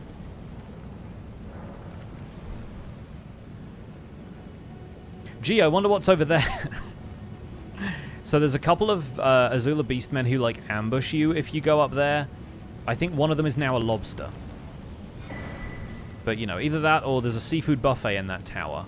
There's a seafood buffet further down, too. Why is this place so full of lobsters?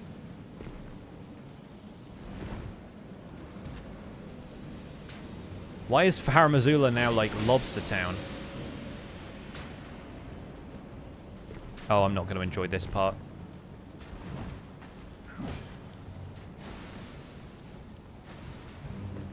Okay, thank goodness. This place is precipitous enough that falling off of a ledge because of lobster sniping was going to be a concern. But thankfully now it's over. Hey, cool thing. We get a free summon here because Bernal shows up as a summon here regardless of whether you've completed any of his, like, Volcano Mana stuff. So I'm fairly certain we don't even need to have talked to him at War Master's Shack or anything. He will just be here.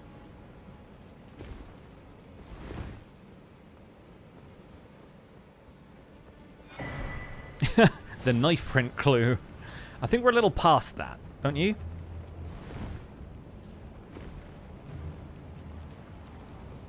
Lobster sniping remains a phrase of all time. Van, why did we have to bring it up again? I'm not saying it's your fault. I'm saying between you and I, we've cursed the run.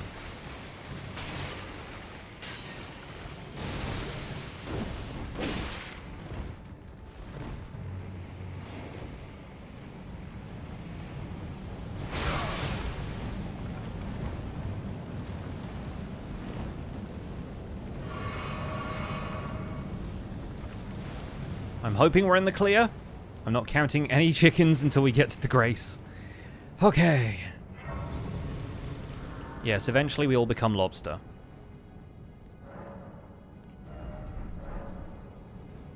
Okay, let's see what we get instead of Godskin Duo.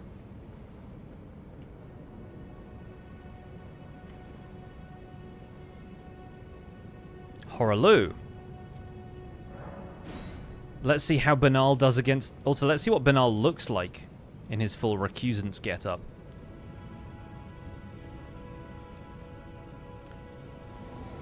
Of course we had to fight some version of Godfrey.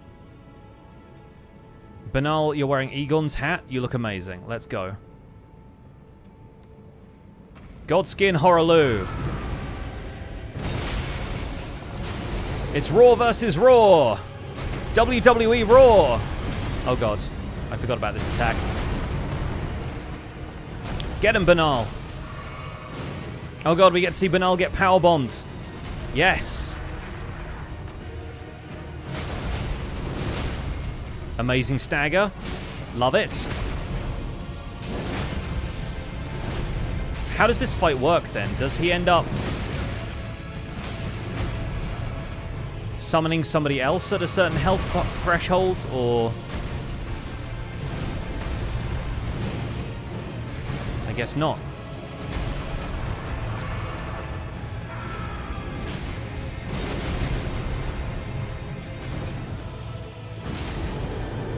Okay, we need to run away from this.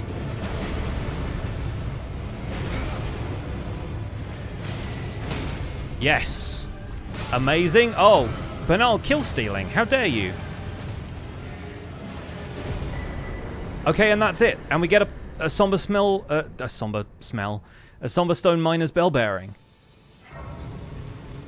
I think that guy probably smelled something somber. Great, we did it.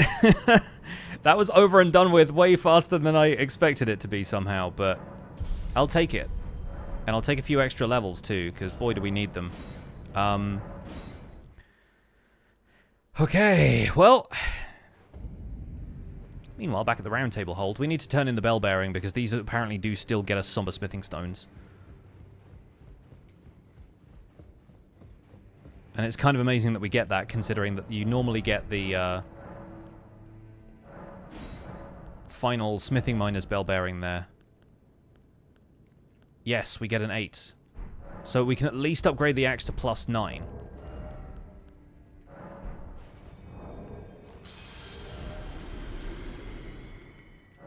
Let's use 2 of these. I also need to see what's in Fire Giant's Remembrance.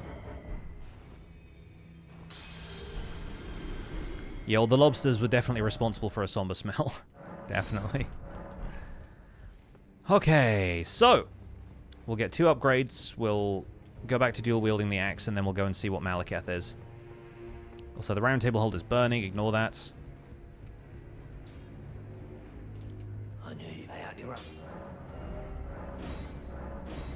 Honestly, I would have been more blindsided by that if... Yes, that's all under my promise to me if... I would have been more blindsided by that if we hadn't already, seen him through the door. Like, if I wasn't ready for Horaloo, I think that would have put us on the back foot a lot more. But we got that preview of him in the arena.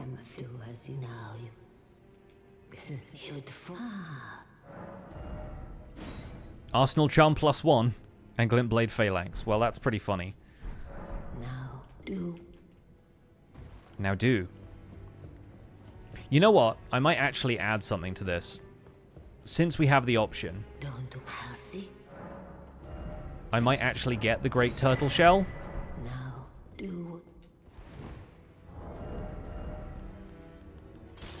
And wear that while two-handing for some extra stamina. Stamina regen.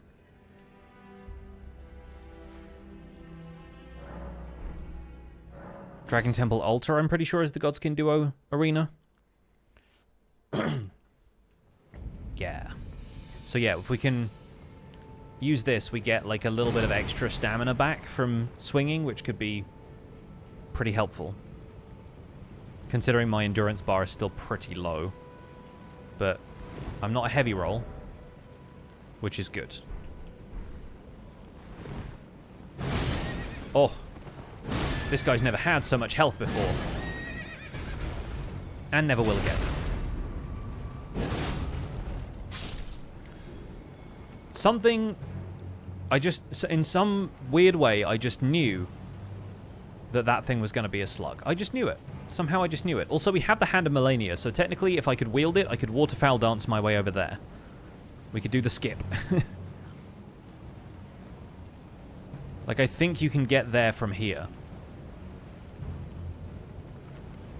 But I will not, because I don't think I have the stats. I need, like, way more dex. Yeah, I need, like, 48 dex. I have 17 or something. It's fine. Was being that brutal with that rider really necessary? I mean, it is if you want to kill him.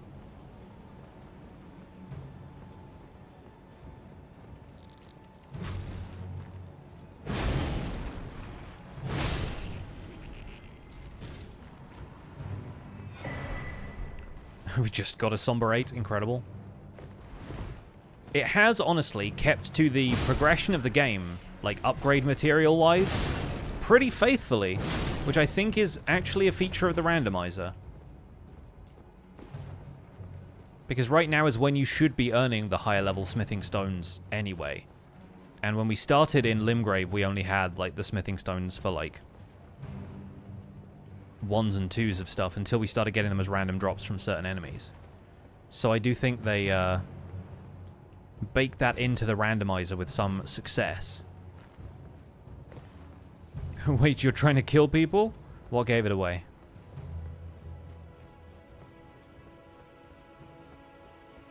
Oh, now we're, like, out of combat with whatever it was, like, scoping me out just then. We're back into Limgrave theme. Am I going to kill whatever's in Placidus Axe's place? No, I'm probably not. Unless we get to the end of the game today, and I can go back and see, like, what some of the other stuff was. The Graven Mass Talisman? Interesting. Also, amazing you don't take full damage falling from that. I mean, hello? I don't think that's normally there. Is it randomizing the scenery now, too? Also, I'm kind of mad that the lightning bolts still happen there, considering that there is not a dragon. Like, I'm kind of mad that that's hard-coded into the landscape and not the dragon being there as an encounter. Because I'm fairly certain the dragon has been replaced with, like, a ball of rocks.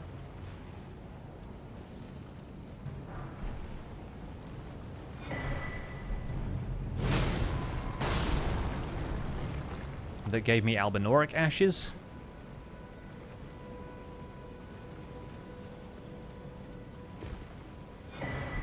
Pretty anticlimactic, all things considered.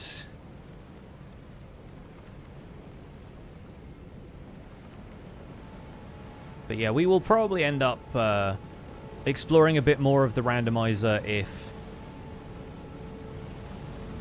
we get done with this so soon, because I'm honestly having a very good time.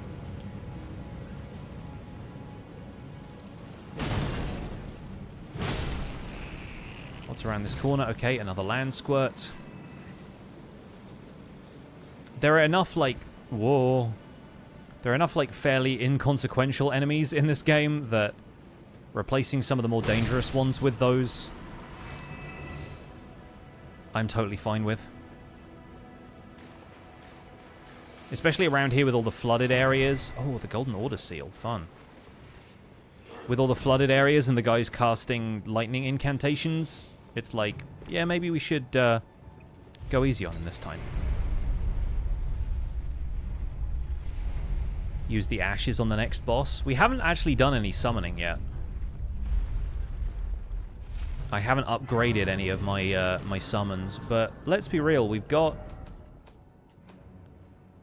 enough Ghost Glovewort to get something to +7, and then, or to +6 rather. And we have enough Grave Glovewort to fully upgrade something. So we could get an elite summon up to +6, and then if we find a +7, then cool. But I would have absolutely no idea where to start looking.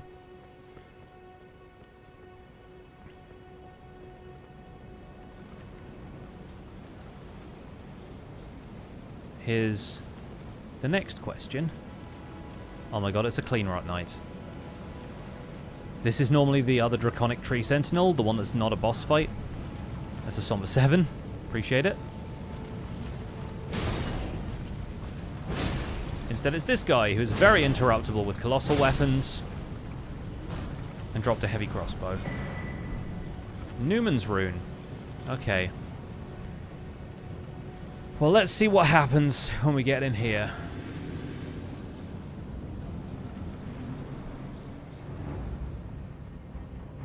What are you? Oh, Beast Red Wolf. Well, ain't that accurate? We had to have a sword doggo of some kind here, and the game chose this one. Doesn't have the same health threshold Phase 2 as Maliketh did. I also just beat Great Wolf Sith in Dark Souls 1, so this is interesting. What do we have for Phase 2? Niall! Niall, the Black Blade. Well, this could potentially be challenging. Depending on how these guys do. Because they can still inflict a lot of damage. He buffs them with Commander Standard, so that's a concern.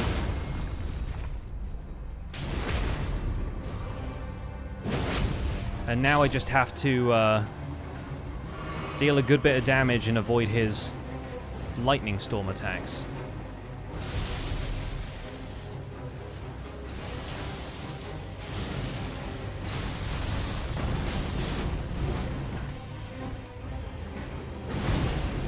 Okay, he does not have a whole lot of health because he's got Maliketh-style health bar. And after this one, he gets kind of winded, which means we can just wail on him until he staggers. Get a decent riposte. Probably follow up with a heavy stomp. Ouch. And then he does a ton of damage. Yep.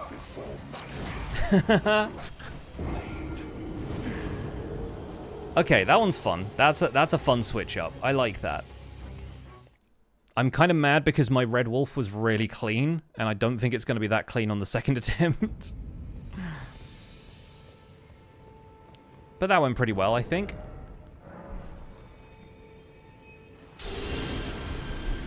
Love that Godric was the one who stole Niall's foot. Yeah, that's such a wild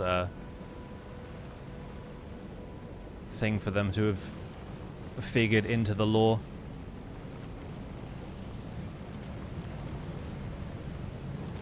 I'm pretty sure we already have the Veteran's Prosthesis as well. Like, I picked that up somewhere. Yeah. Yeah, so... so I have his foot too.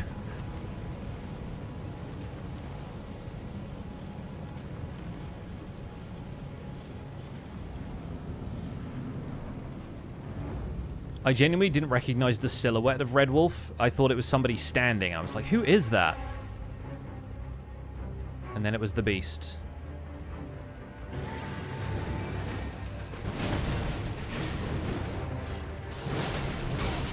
Yeah, we took a hit this time.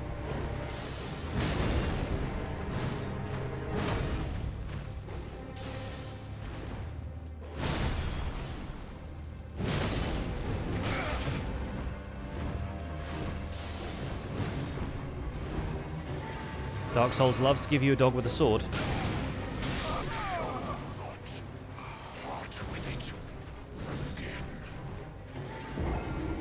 Yeah, that's like 5 hits and he's dead. So we can get through it pretty easily. The Niall fight, we just have to watch the patterns.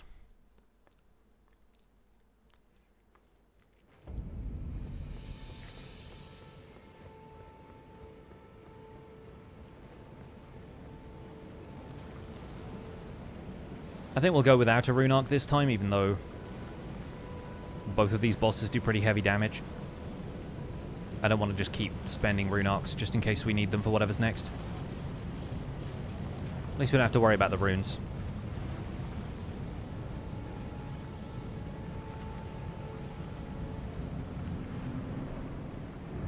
I honestly, like, after I figured that we needed the rolled medallion, I genuinely did not expect to get as far as Farum Azula today. Like, I'm flabbergasted that we're even here, so I'll take it, you know?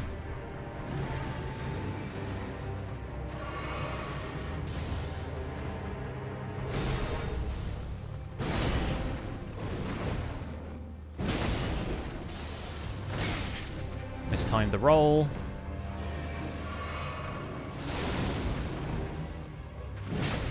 Oh, happy about that one. That was a delayed hit.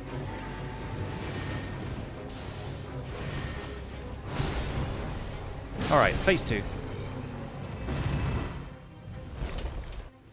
Let's get in here quick and attack him. And then back off. Make sure we got some stamina for this.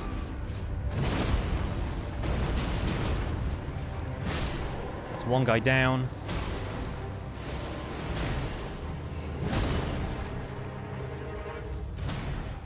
Stomp and follow up. Ouch. Oh god, he does so much damage though. My flasks really don't do much because of how few sacred tears we've found over the course of this, so... Oh, and now we get frostbitten. Ouch.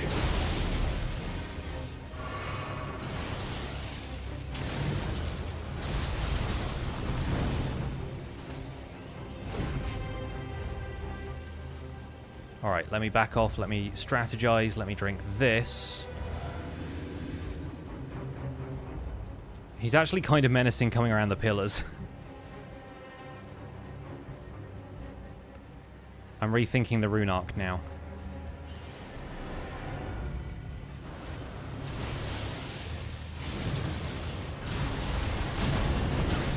Yeah, that's a lot of damage.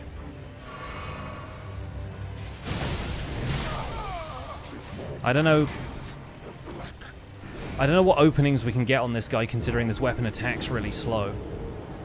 We obviously have the one opening when he does his attack that kind of wins him, but I think he only really does that once. What a wonderful random event to join stream to. Yep, This is where we're at. I did say that potentially we could try summoning something weird, because... this is a randomizer, so maybe we burn a bunch of these and we see what ashes we have.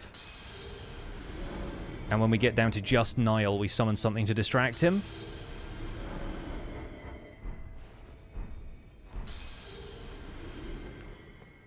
Rodrika, show me the goods. Don't worry. I'll continue, which is why his roots, he won't like his shackle, his high top. I still think this is an absolutely A+ outfit for Rodrika.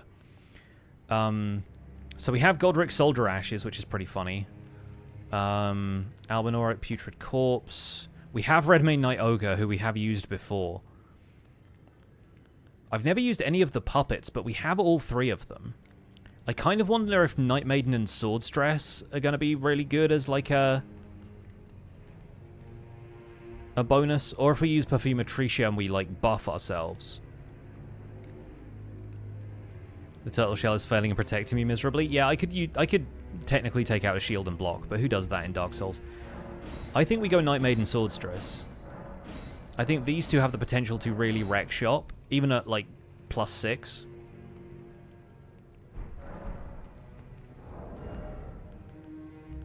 The main thing is, do I have the FP to summon them?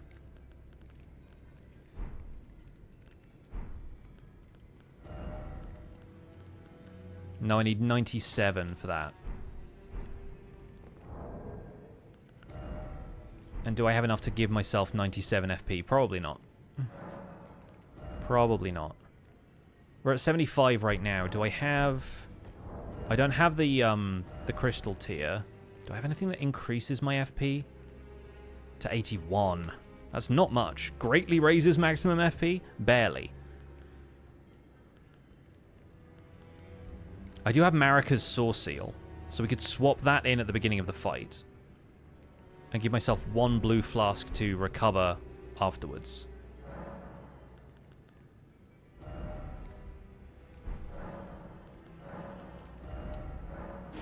I I think we go with that. I think that's an interesting strat. Finger Maiden does match my dress. You are correct.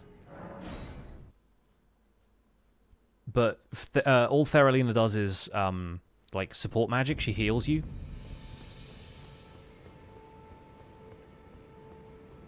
So here's the plan. We take off Warrior Jar Shards. We give ourselves Marika's Saw Seal. And Raw Medallion we swap for Cerulean Amber Medallion. Now we have enough FP that we can summon Night Maiden and Sword's Dress. We'll do that in Phase 2 after we beat Niall's cronies. We'll hide behind a pillar, swap the talismans over, and then have Night Maiden and Sword's Dress help us out. That's the goal. I'm not going to use the Raw or the weapon art in the meantime, so the other two talismans aren't really going to mess up my first phase much. The main problem is just taking an increased damage from Marika's Saw Seal. Foolproof, surely. We'll see, we'll see.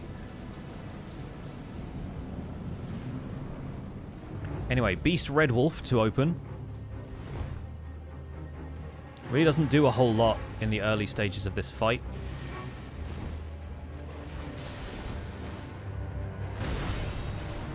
And then takes like 5 heavies to kill.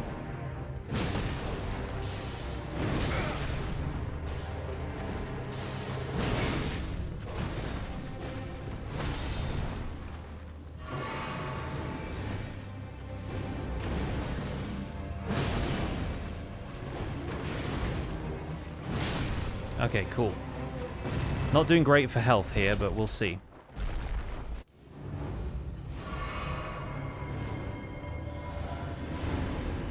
Oh yeah, my strat for these guys was kind of based on having Regal Roar to begin with, but...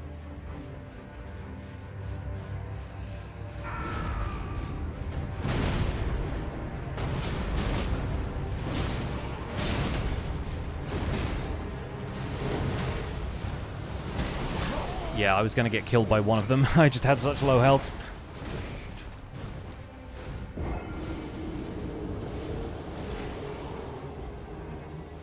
I like how he has a little dragon on his helmet. That's fun. Second phase is proving a little difficult, but I think we can see it done. Like Gondor, we will see it done. Summon the second phase 2 begins. Probably a wise idea. I don't know how Night Maiden and Sword's Dress are going to fare against those knights, because they're fairly staggerable, but we'll see. We can give it a try this time around. If it doesn't work, it doesn't work.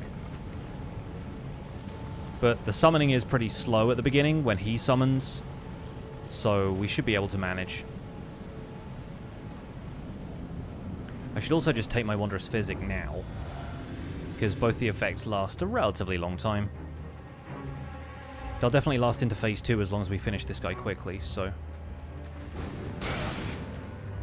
Alright, where is the roll? No idea. Doesn't matter much, because...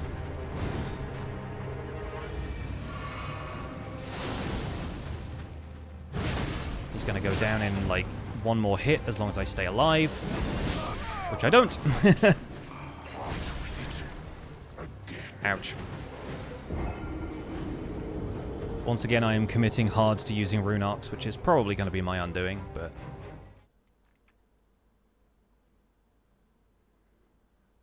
I just like the fact that we have Morgott's Great Rune.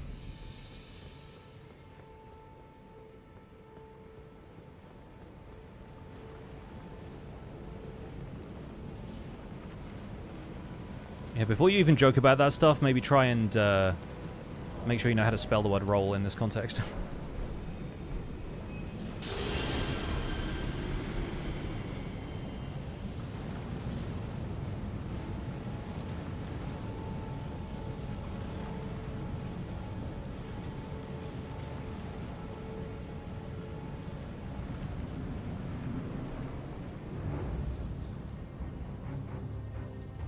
Alright, you.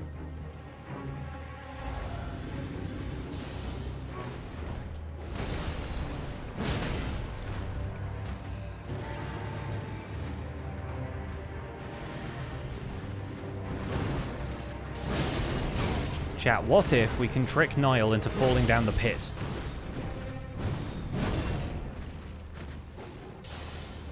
Probably very unlikely, but it would be very funny if we did it.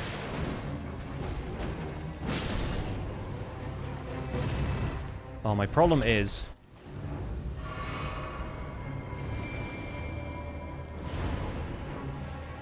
as soon as he does that... Hang on. Hang on, I need my medallions. I forget which ones it is. Get him, summons. Okay, yeah, they're barely doing any damage. Turns out these summons not so great. Again, it's good having extra targets in the place. But they're really not doing anything.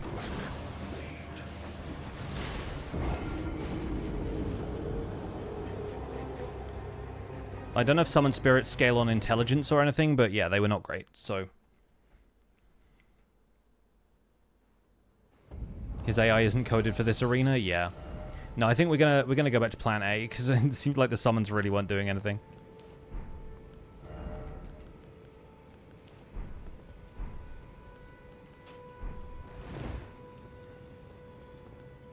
I need to have my full set of health flasks back as well. Might be worth considering trying to find some more sacred tears. Yeah, I am kind of losing out on flasks right now, but... I think we can manage this battle. Like, I think it should be fine. I think the main thing is maybe roll and poke with Niall to avoid his attacks and then get one of our own in. It's just picking up the axe after that is a long animation, and I think he's occasionally more agile than he looks. I'm down to my last rune arc. But after this, I think we can tough it out.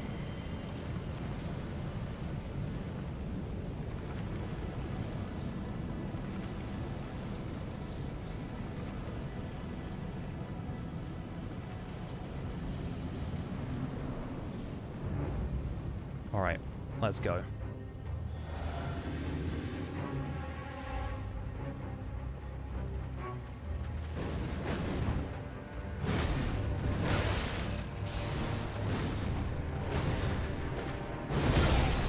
Okay, that time I completely whiffed.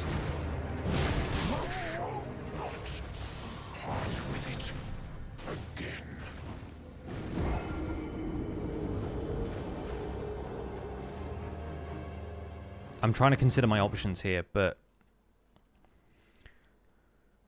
I think we roll on through. If we want to look for more sacred tears, we've been fairly consistently getting them from Everjail fights. So that could be another thing to try, is a few more of the Everjails. Sooner or later we're going to run into Black Knife Electo, but the Everjail fights might be it, in the same way that we keep getting memory stones from tunnel bosses. And so I think that's where the randomizer has put a lot of them. It's like tunnel bosses and Everjails and catacombs and stuff like that. Seems to be where we've got a lot of the, like, upgrade materials. Like, a lot of the regular bosses have been dropping golden seeds.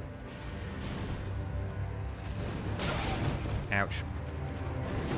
Didn't think he was going to win the jump off, but he did.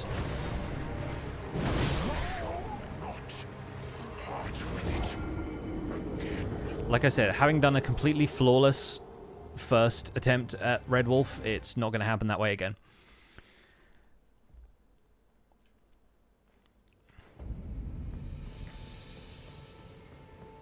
But there are many Everjails that we haven't yet done. We could always go back and try the Crucible Knight. Yeah, the funny thing is, Red Wolf shouldn't be the problem here. Like, I'm pretty sure Niall is the problem. Red Wolf is just the Vigor check. And I'm not currently passing that. I've got a couple of other things I can do to up my Vigor, aside from just, like, go get some levels. But I think, honestly, this is just agility.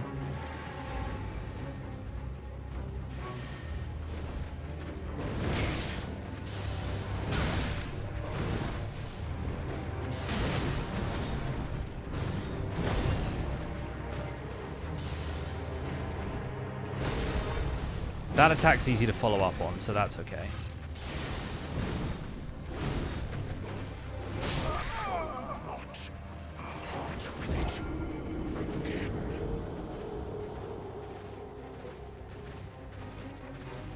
I think we'll do one more attempt. See if we can get through to Niall. If we don't, we go looking for Evergaol bosses. And see if my theory is correct about them having a lot of the sacred tears. Because, yeah, like... right now my flasks probably fill up about a third of my health bar. Maybe slightly more. But it's nowhere near half. And that basically means I don't have, like, 8 full health bars. I have maybe 2.5 full health bars.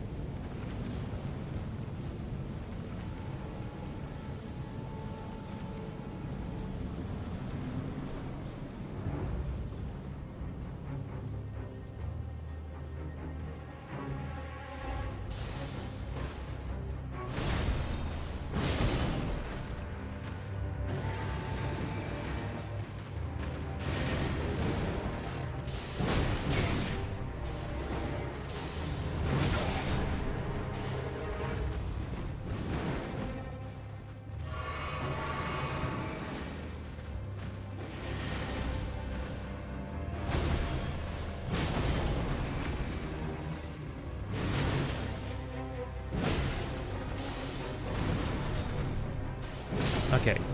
We got phase 2 at least.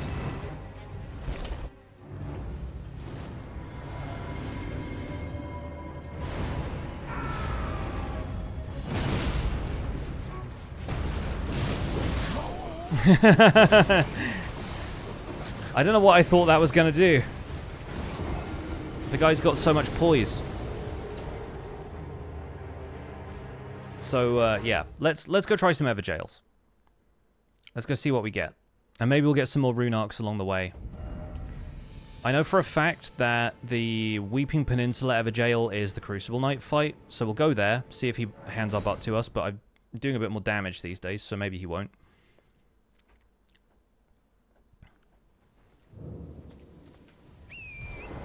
Hi, Talisman, so welcome in.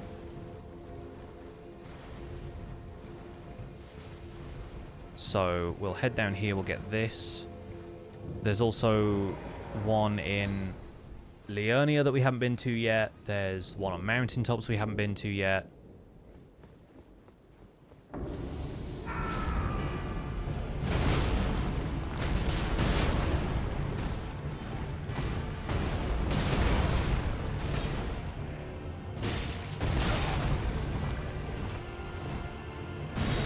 Crucible Knight of Zamor.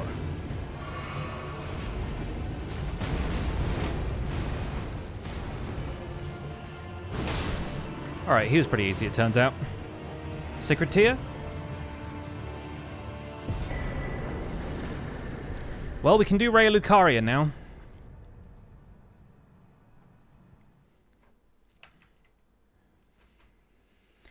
We can do Raya Lucaria now.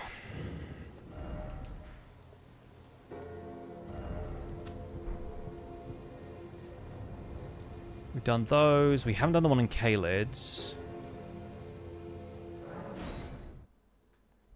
More loot options, yeah, absolutely.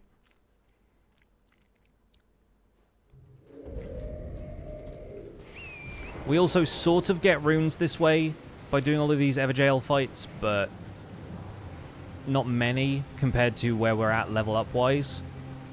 There's not really a great place we can farm runes because normally I do that at Mohgwyn Palace, but we do not have access to Mohgwyn Palace.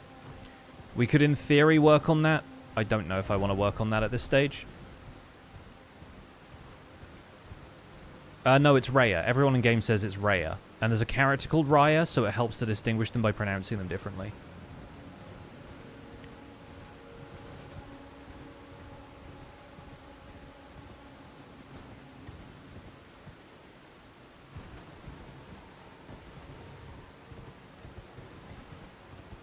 Yeah, you can get there from the gate in the snowfields, but I can't imagine how difficult it will be to get the 2 halves of the secret rolled medallion, considering that it was pure luck that I happened upon the rolled medallion. Because remember, this is a randomizer. So who knows where those are. Of course.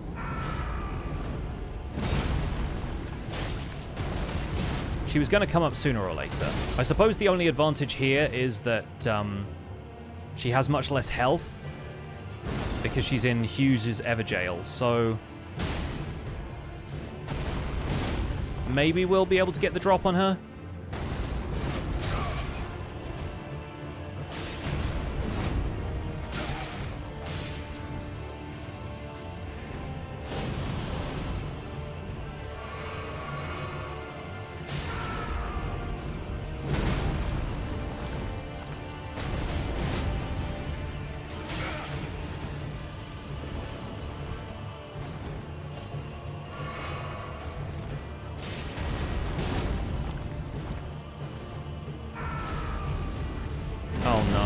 Oh, we've actually kind of stunned her out of it.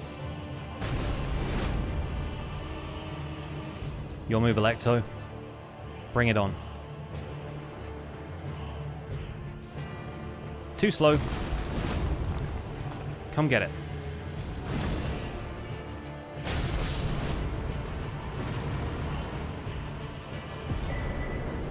Alright, golden seed well earned. I don't think we end up getting a an extra flask yet, because I don't think I have many other golden seeds. But that was definitely the hardest Everjail fight done. Okay, I have 2. I don't think that's enough for a flask upgrade. Could be wrong. Where are the other Everjails? One in Liurnia, Cliff Tops. There's a couple in Altus, right? There's the one where Godefroy would be. And that's probably the other difficult Everjail fight, and I'm pretty sure he's already dealt with, so... We've done the Onyx Lord one, which is where Godefroy was. Man, I love it when there's just a golem in the corner disassociating. Just staring at a wall.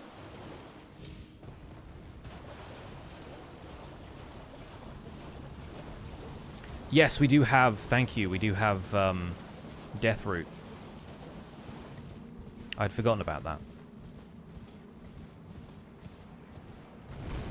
But yeah, we got a golden seed from that, which is not a sacred tier, but it's close.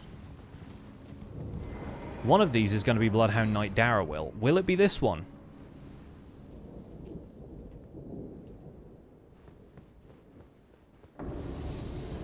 Oh, it's Bowls.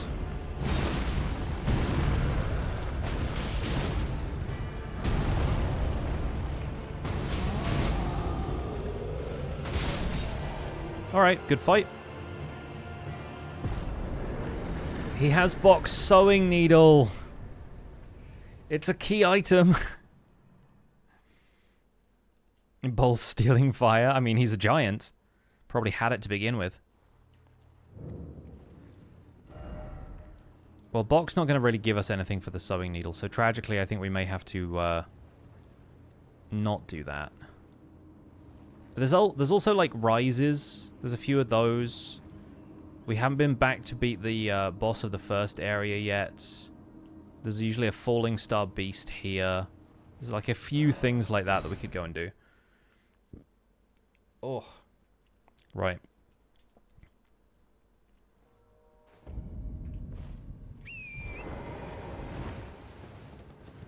This is not the shopping trip that I was hoping it would be, but... I mean, we're slowly gathering runes just from doing easy-ish boss fights. Can hop off the side here. Mostly survive the landing. Apologies to Torrent for breaking his legs.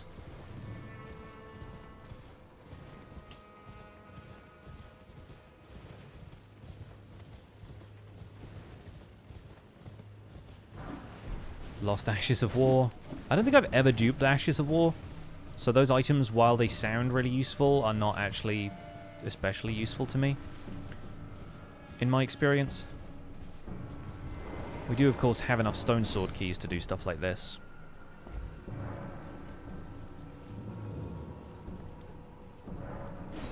So I'm guessing this is going to be Darrowil. One of these days I'll be right. Oh, it's Hugues. with Renala's boss music. Appropriate. Sorry we couldn't hear more of it. Finally! Also, that's a heck of a lot of runes for a Battlemage Hugues fight. Could also visit Chapel of Anticipation. That's what I was thinking. Yeah, it was 4 Belfries is another option. I guess we can go here and double back to Vyke's Everjail, which will probably be Darrowil. Because I don't think... It's either Darrowil or Onyx Lord is the one we haven't had yet. Yeah, we get to up our flasks to +5. We are only 400 runes away from a level up.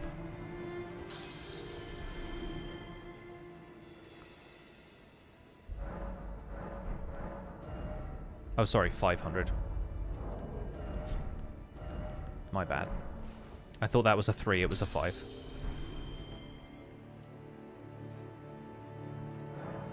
So we can get a bit more health. Because right now we are not passing the Vigor check.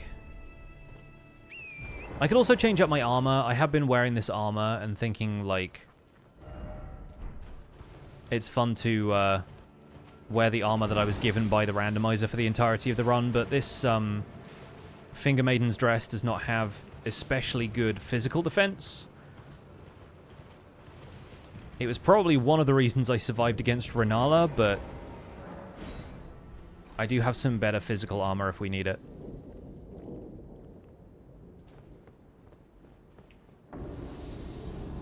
Ancient Hero of Zamor.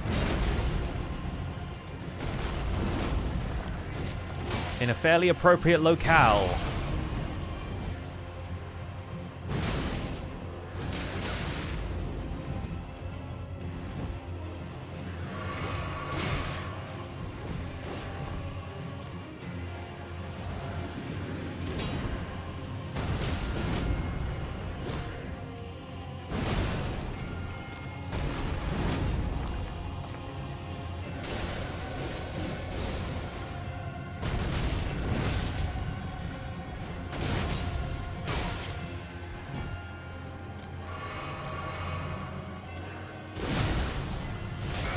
Oh. The comeback, though. Alright. Good fight. Feel as though the basilisks were gesticulate across the map. That's basically what the randomizer does. That's a Somber 9, which we already had, unfortunately. But also a decent amount of runes.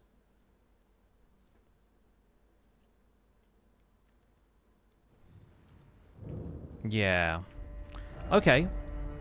Well, we've got that one done. Trying to think where else there are Everjails. I think the only other ones that we haven't done are this one here. And there's maybe one more somewhere on Altus. I forget where. Or maybe it's in Caelid. Because we did this one. We've done Golden Lineage now.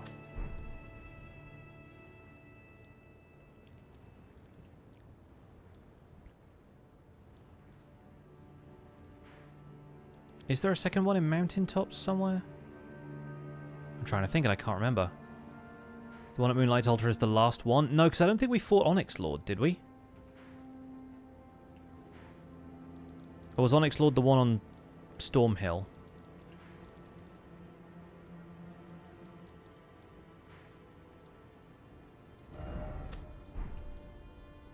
Yeah, who knows? Either way, we've done a lot of that.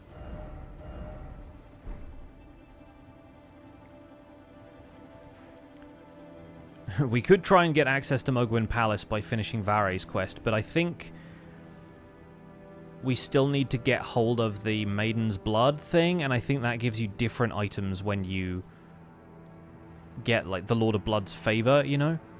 So I think we'd have to get that from somewhere else.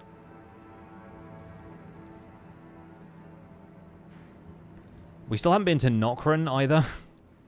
So that's pretty funny.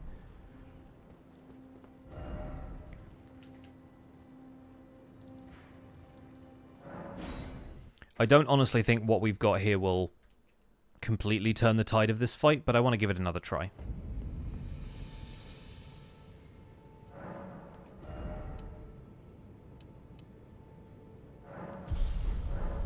We've also got a couple of things that we can crush for runes.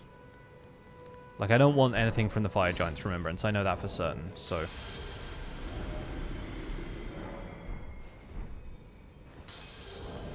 How much would we need for 2 levels? Probably...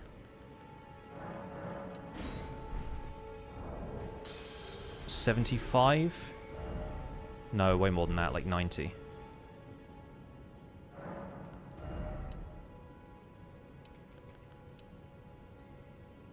We also get extra physical defense from leveling strength. I mean, we're getting that from HP anyway, we might as well do it that way. Let's go and do some optional bosses in higher level areas if we can, because I think that's just going to be the best way of getting hold of some runes.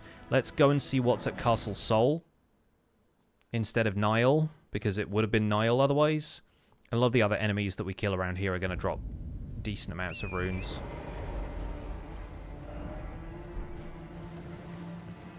So we can give this a try. Like, if I go out and kill this demi-human, is it going to give me demi-human levels of runes multiplied by this area? 513. Okay, not too bad, I guess, but obviously not what we want to farm. Wormface is up here being worm-faced.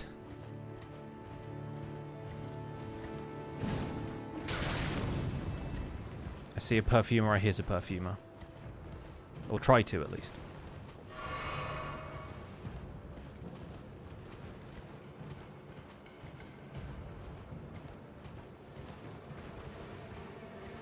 +5 flasks is not where I want to be.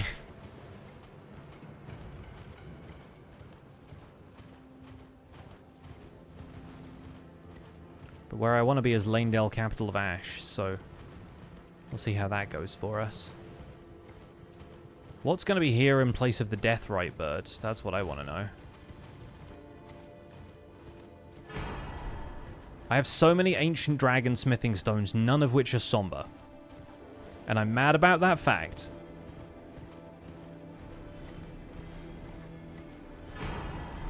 Well, guess I can be Elden Lord now. I have my Elden Lord braces.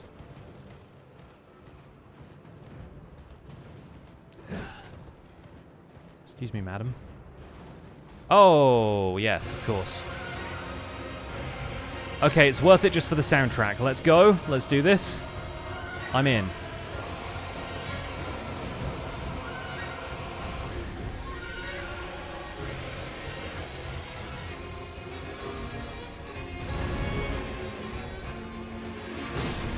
Okay, this should be alright. I forget Deathrite birds don't have a whole lot of health.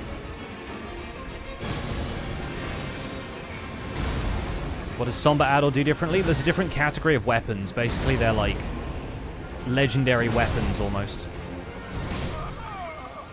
Okay, we got a Stake of Marika. We can do this. Just immediately goes hard. Yeah, that's the Divine Beast Dancing Lion. Oh god, it's the one that duplicates. I forgot about this one. It's the one that clones itself. This one's actually from mountaintops. I hate it. I hate it. The worst. And I have to do this now because think of the runes. I mean, I'm already getting a lot of runes just from respawning here, so I'm fine with that, but I mean...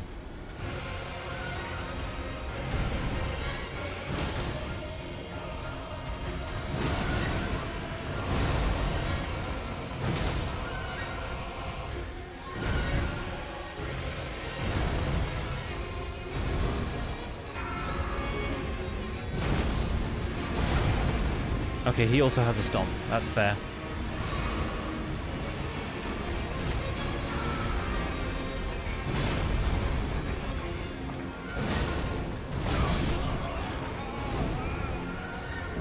I thought I interrupted it somehow. You know? Like, I didn't see the other one because this one was covering the front of him and I didn't see him swing.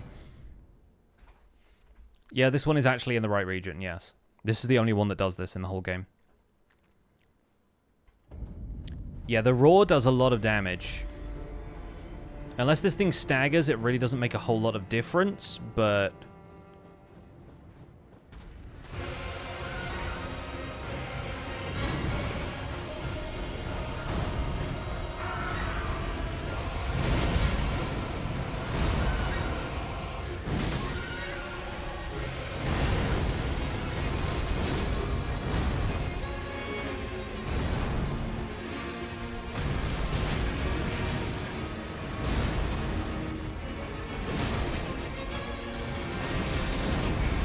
I can't stagger it out of this animation because the splitting is like it's a canon event. Basically has to happen.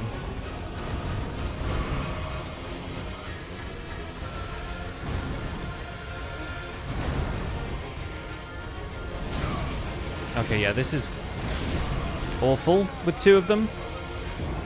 I have to find an opening to attack when they're both on different rhythms, and that's tough. But we can do it. Yeah, a cannon event. As in, I get fired out of a cannon. Like at the circus. I'm enjoying the fact that we get, like, a couple of thousand runes every time we respawn because of stuff dying in the background. That's kind of fun. Excuse me, sir.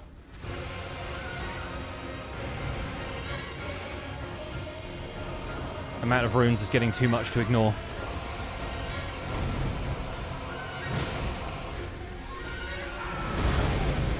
Okay, ouch.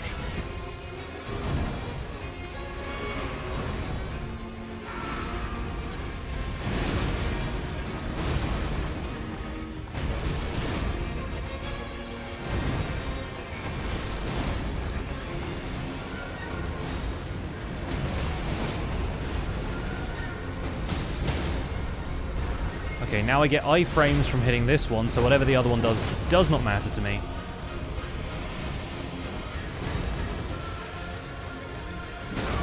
Okay, I rolled into that. That's my bad. Drink. This should do it. There we go. Sorry to let the music go, but pretty hype. And a perfume bottle. Lovely. Well, at least we got enough runes for maybe 2 level ups. I should also be checking these, because they normally have starlight shards, but there might be some really useful stuff there.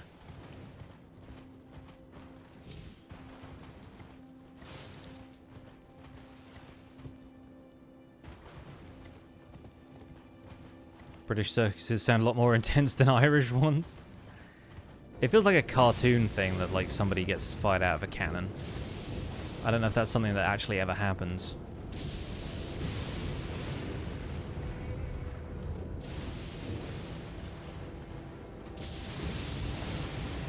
Yeah, I figured I wouldn't bother with Torrent when they split apart because they were taking enough damage that a couple of extra hits, if I have room for them, is enough to take them down, and that's always worth doing.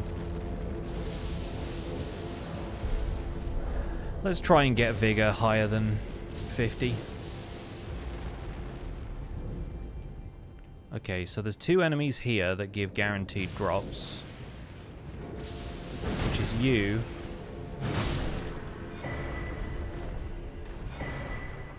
and this guy.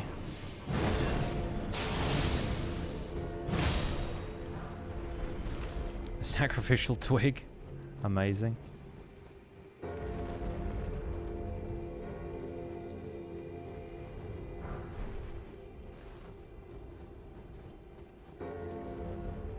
So this is normally where you come to get the second half of the secret Haligtree medallion.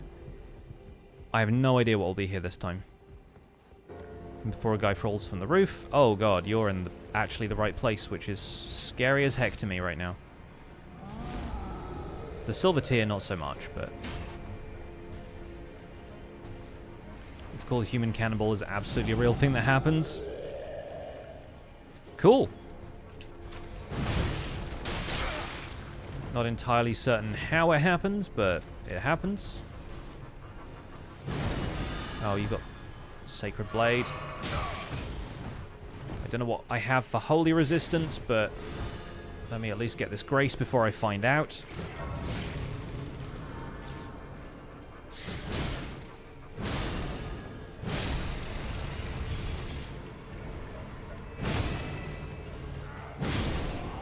Turns out that guy's easier to fight than the normal guy who's here.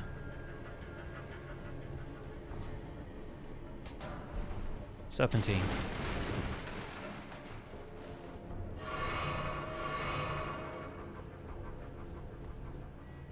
And this should be interesting considering there are normally guys who spawn here if they get alerted, but I don't think the guy to alert them is here. Rivers of Blood. Yeah, so there's just a nice easy route through here. This could be either a very easy fight or a very difficult one.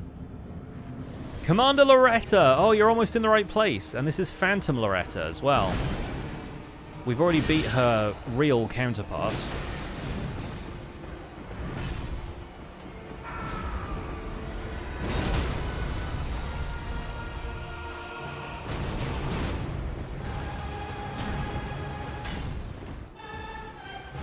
This is Godric's theme.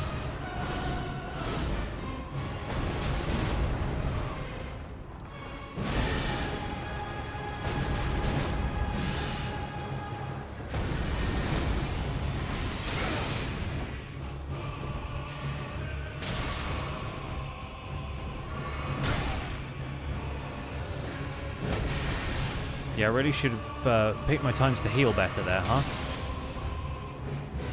Like now, for example. Okay, my cheeky bonus attack wore off. Ah, rough. Okay, we can do that again. Didn't clock until now that even the boss music is randomized? Yeah. Which is how come it was playing Divine Beast Dancing Lion's theme while I was fighting an Erdtree avatar in the consecrated snowfields.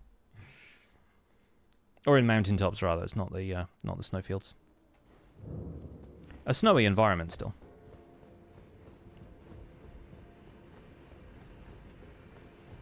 But yeah, I love the fact the music is randomized. It's so fun. It's just always got surprises for you, and I think that's the best part of this.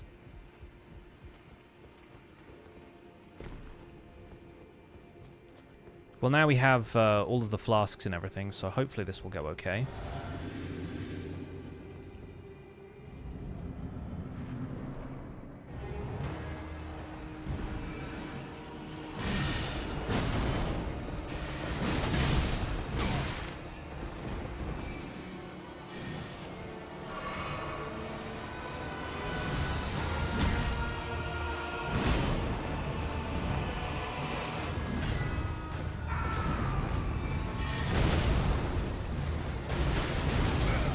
Ouch.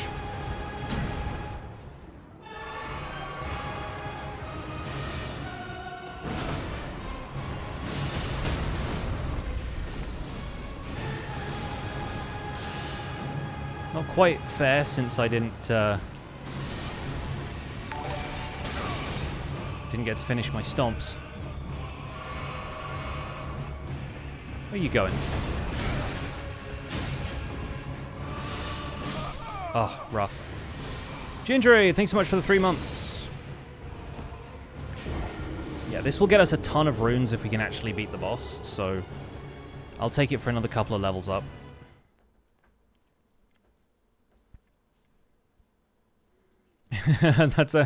I just noticed Talismans as a link. That's a very fun one.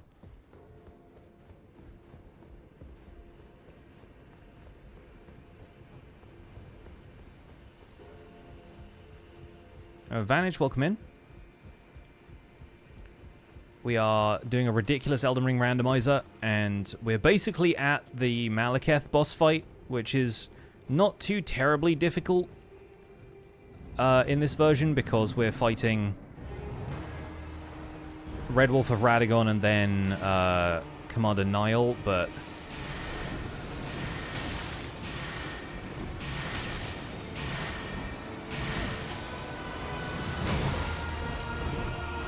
okay, this time we're just not going to get a hit in before Loretta absolutely destroys me.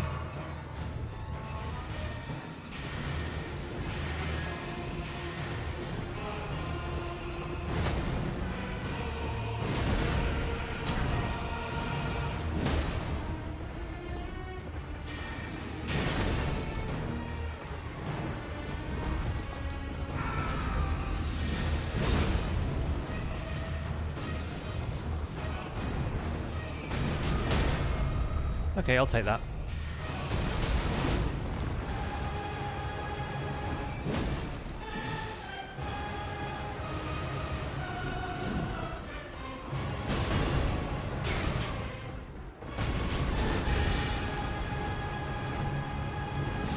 Alright, one more flask.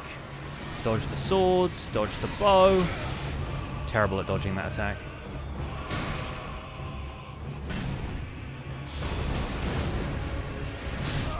Yeah, I knew it. Every time we get her to like 1/5 health.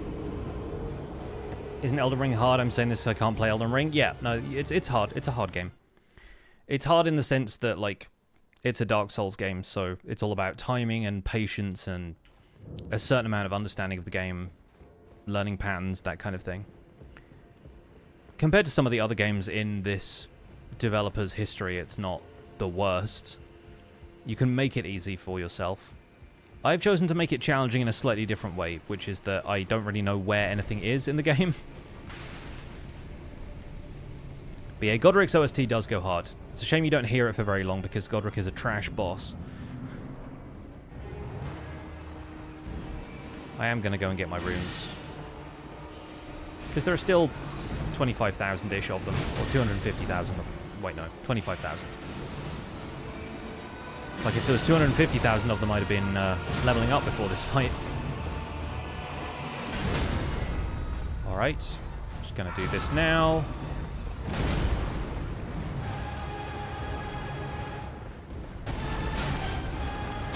Okay, that was just awful.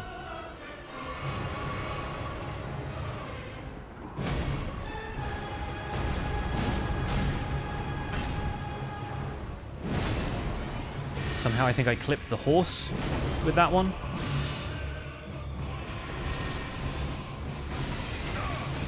Still terrible at dodging that attack. At least I didn't die when she came to hit me. It's the swords and the bow. That combo is just brutal to dodge.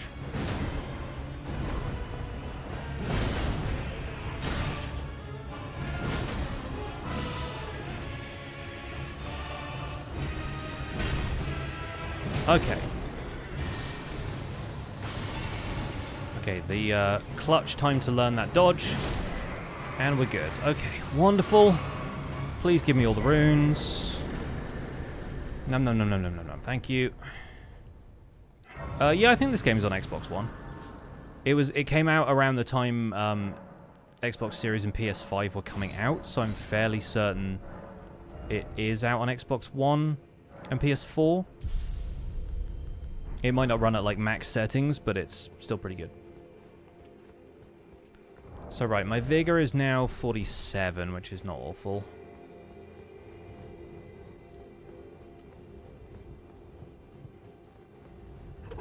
What do we can get from that fight? I wasn't really paying attention. This gives us 1,500 or 15,000.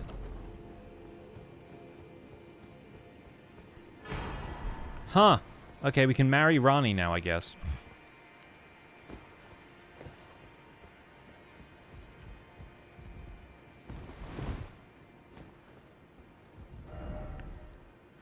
So that's that from this place.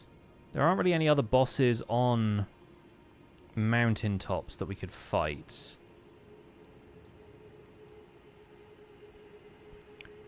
We could go to Mount Gelmir, I suppose.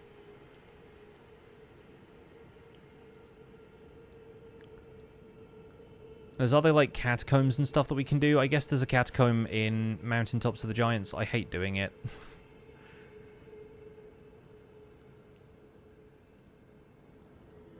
And there's, like, a tomb up here as well. I hate doing those too.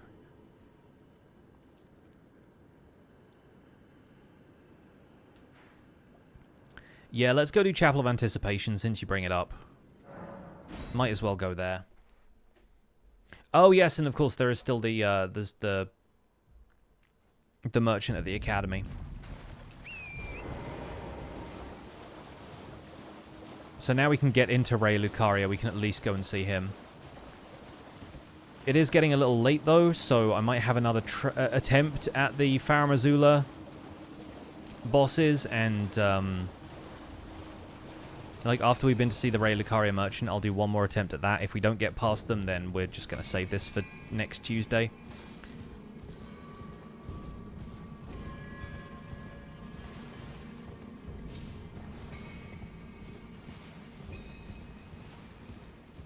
I'm still mad that I invested so much into Night Maiden and Swordstress, and they were absolutely no help against those bosses. Like, even against Niall's ads, they were pretty hopeless, and then Niall has a bunch of AoEs, so that would not have been particularly helpful there either. Hey, just someone welcome in. We are playing an Elden Ring Randomizer. We have the Axe of Godfrey, which is the weapon that I wanted for this randomizer, because I'm currently on a challenge where I try and beat Elden Ring with every weapon in alphabetical order. Would probably have ended up using this weapon in a New Game Plus run, but I decided to try a randomizer, and we got it way earlier than you would have, so actually really happy about that. I forget there's a chest up here as well, so this is going to have something in it. I don't know what. Normally it's an imbued sword key, but it will probably not be one of those. Okay, I'll take it. I'll actually take it. That's not terrible to have one of those.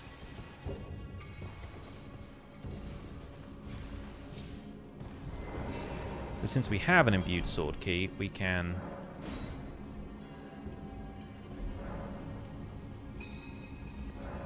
go here. And we are returning to fight whatever the guy's name is, who's the blood priest in the catacombs under Leyndell. Every weapon? Yeah, it's going to take like 8 years to do all of them, but I like this game, so.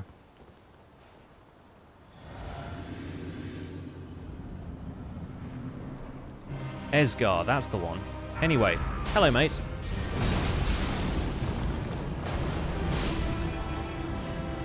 Somehow killing him killed both his dogs, too. Thanks for the cookbook, I guess.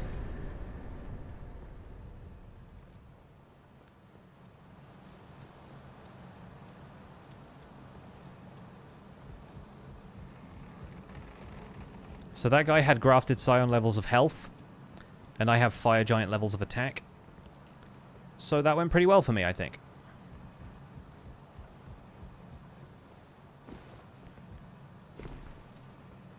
What do cookbooks even do? Give you crafting recipes. Okay, good. We can give that to Sage Gowry, if we ever bother with him. Okay. Now we'll go to Ray Lucaria, because we can get in.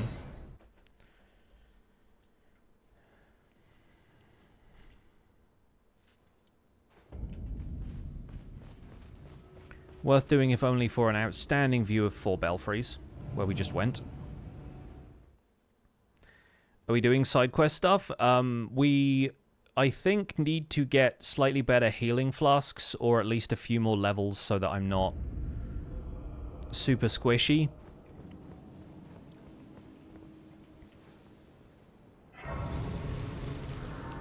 But the problem is I don't know where I can get healing flask upgrades from, strictly speaking. Like, a few of the optional bosses that I fought have dropped them, but there doesn't seem to be a really recognizable pattern to that. Or any pattern there was has now been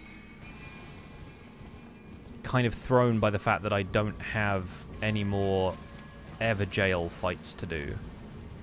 Aside from the one on Moonlight Plateau, which is going to be very difficult. Anyway, Santa is here. How can I help? And he has more stone sword keys. He also has the grafted blade great swords and infinite boiled prawns. But aside from that, he does not have anything that I want. I'll buy the rune arc because it's really cheap. And I've got 14 stone sword keys, so I think I'm fine.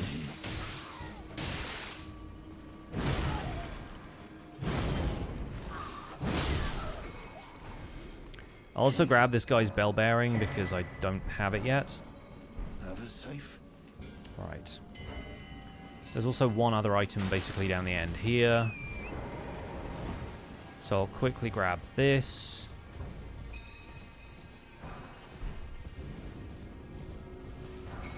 And then, oh no, a guy was there. Did some research. Is Melania the strongest and hardest boss? In this game, yes. Alright, let's head back to beside the Great Bridge. Yeah, we are fortunate enough that even though we're playing with a randomizer and Melania could show up in place of any boss fight, she has not appeared yet. But there are like 160 bosses in this game, and I've fought maybe 50 of them at the outside, so there are plenty of places she could show up that I just will not be.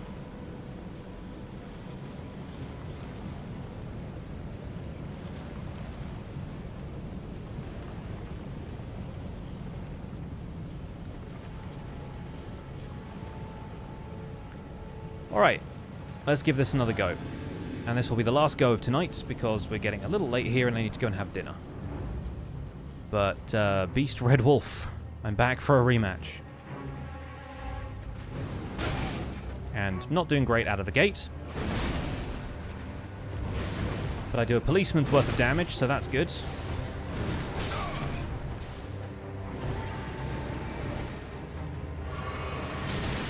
And that was a completely useless heal, except maybe it saved my life if I would have been hit by those otherwise.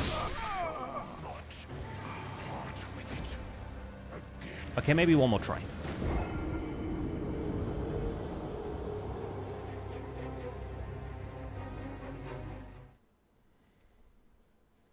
Final boss in the DLC was harder than Melania. I didn't fight him post-nerf yet.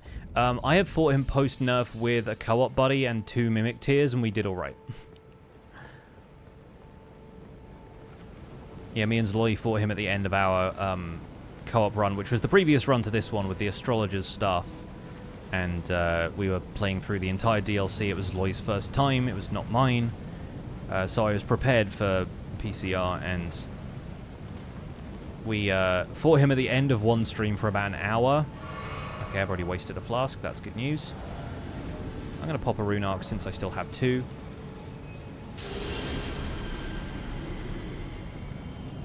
But yeah, we ended up beating PCR in the end, but it was tough going.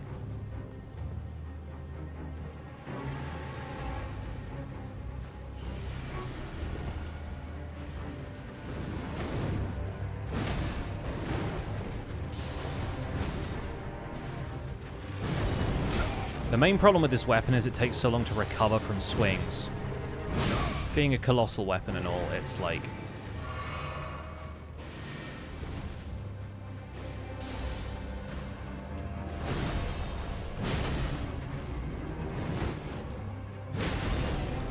It's a big one.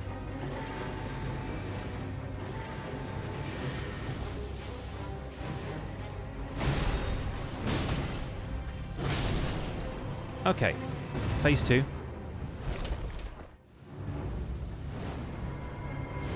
Let's aim to do this here now.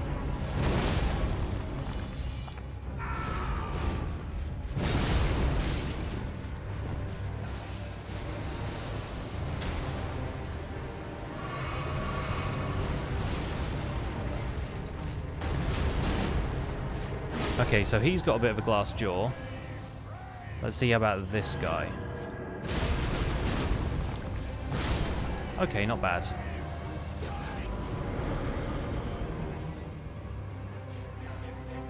He's just about to do his electrifying move. And then attack once.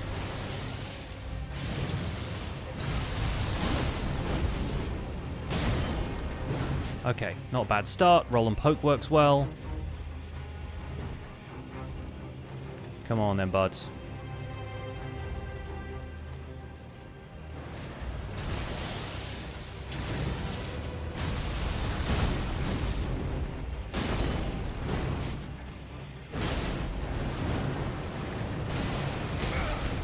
Alright.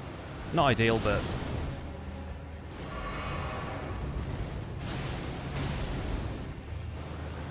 we're looking for a version of that attack where he, like, really whips up a storm first, like this.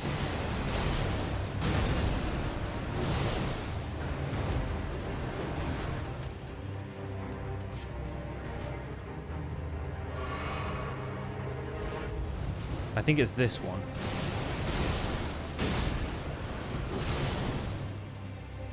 Okay, that's the attack we exploit then. There's one version of that where he ends up winded at the end of it, and you can basically do enough damage that he staggers.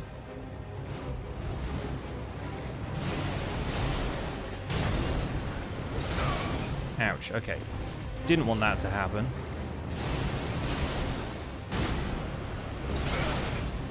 Ouch, okay. Okay, he knows it works now, and he's doing it, yeah.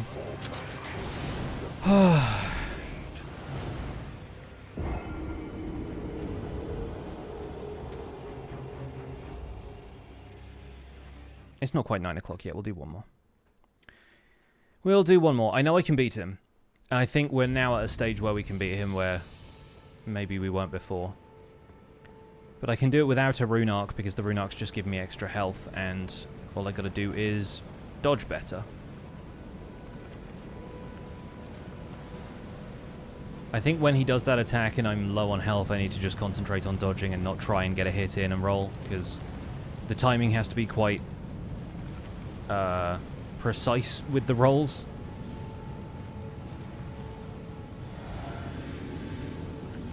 Can get in some heavy hits on the first handful of enemies though, like this guy.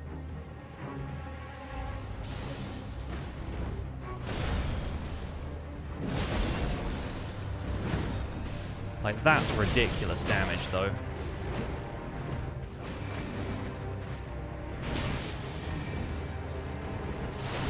That he's doing to me, I mean.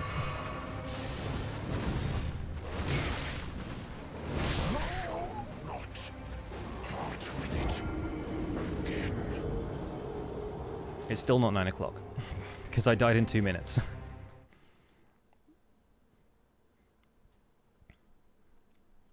See, if I get through this and we get to the end of the game, and it turns out there's a really tough boss, I can spend the entirety of the next stream doing it. Or we can go and explore some more. Even if we beat the game early next stream, we can just go and run around and do more of the randomizer.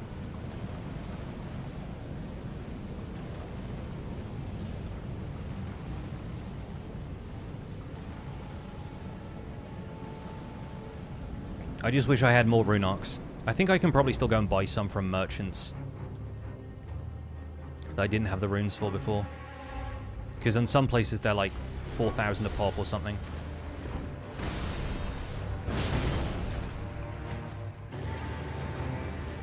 Okay, no, those aren't going to hit me.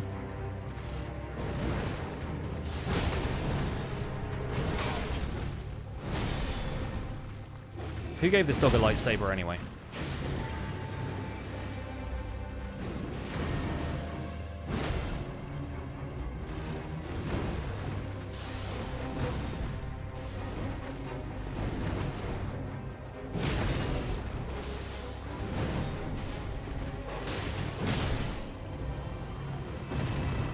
Problem is I never get the heal off in time.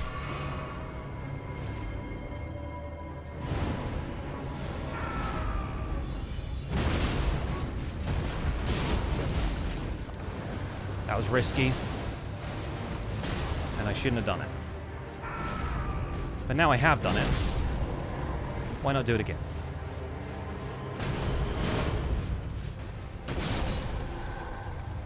Alright. I hadn't used my Wondrous Physic yet, so I can do that now.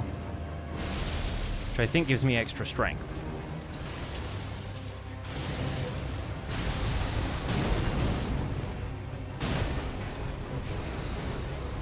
This one.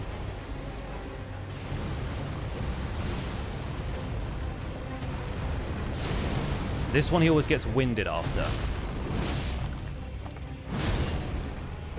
And so we can do enough hits that we can stagger him, get a riposte, and that puts us in good stead for the rest of the fight. He charges that one super long, and that's how you can tell the attack's coming.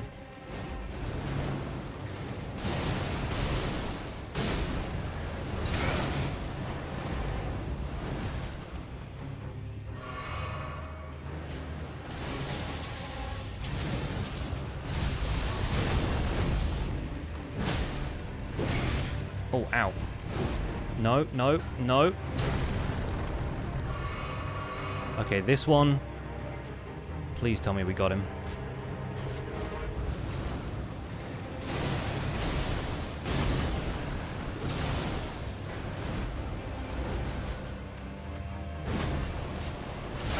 No, come on, dude.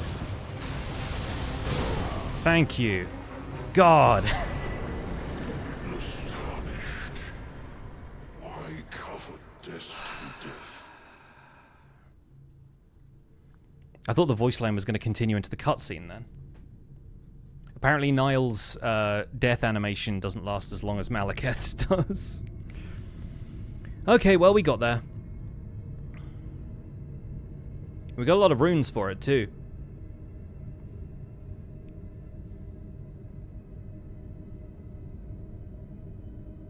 Yeah, every boss is Dormammu in this. You end up fighting a lot of bosses a lot of times when you're learning the game. Almost whiffed the fight, but hey, we didn't, and that's the important thing. Why are we focusing on how our near misses went when we should be focusing on our victories? The rune of death is unbound. Unbound is also a place where you can help people crowdfund books. And now we're in Lanedale, capital of Ash. I didn't even look at what we got from that fight. What was the reward?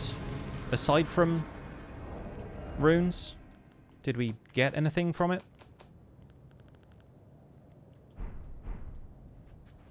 Niall, way too powerful for his placement in the game, yeah. Let's throw a couple of points into strength and vigor. Oh, we got the bell bearing. Yeah, we got the glovewort bell bearing. I need to see what's next. I need to see if it's a Gideon fight. We have like 6,000 runes. It's fine. I need to see what's next. I'm really hungry. But I'm also power hungry. That's normally a rune arc, which would be useful as opposed to a stone sword key, which is not. Yeah, it was like a glovewort pick as one.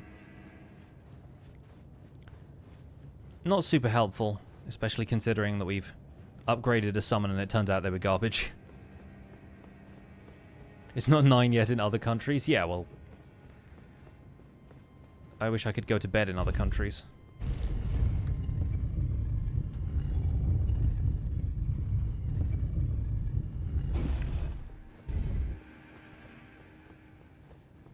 So this is probably still Gideon. Apparently it's not. Is this another invasion?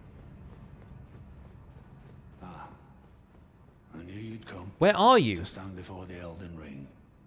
To become Elden Lord. What a sad state of affairs. I commend your spirit, but alas, none shall take the throne. Queen Maliketh has high hopes for us, that we continue to struggle. Unto eternity. Oh god! Well, this is actually kind of perfect.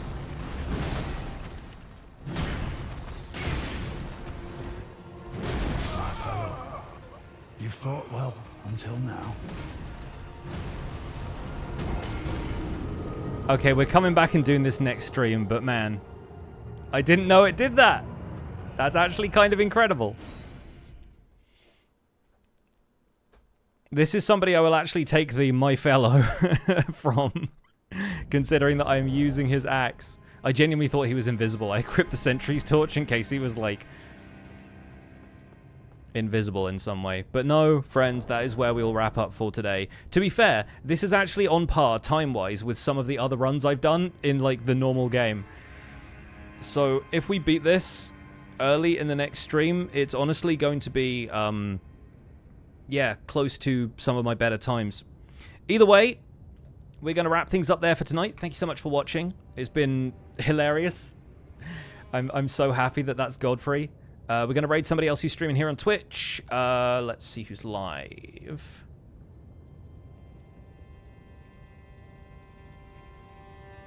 Okay, we're going to send you guys over to Apothic Decay, mainly because I want to watch them continue to play Hades.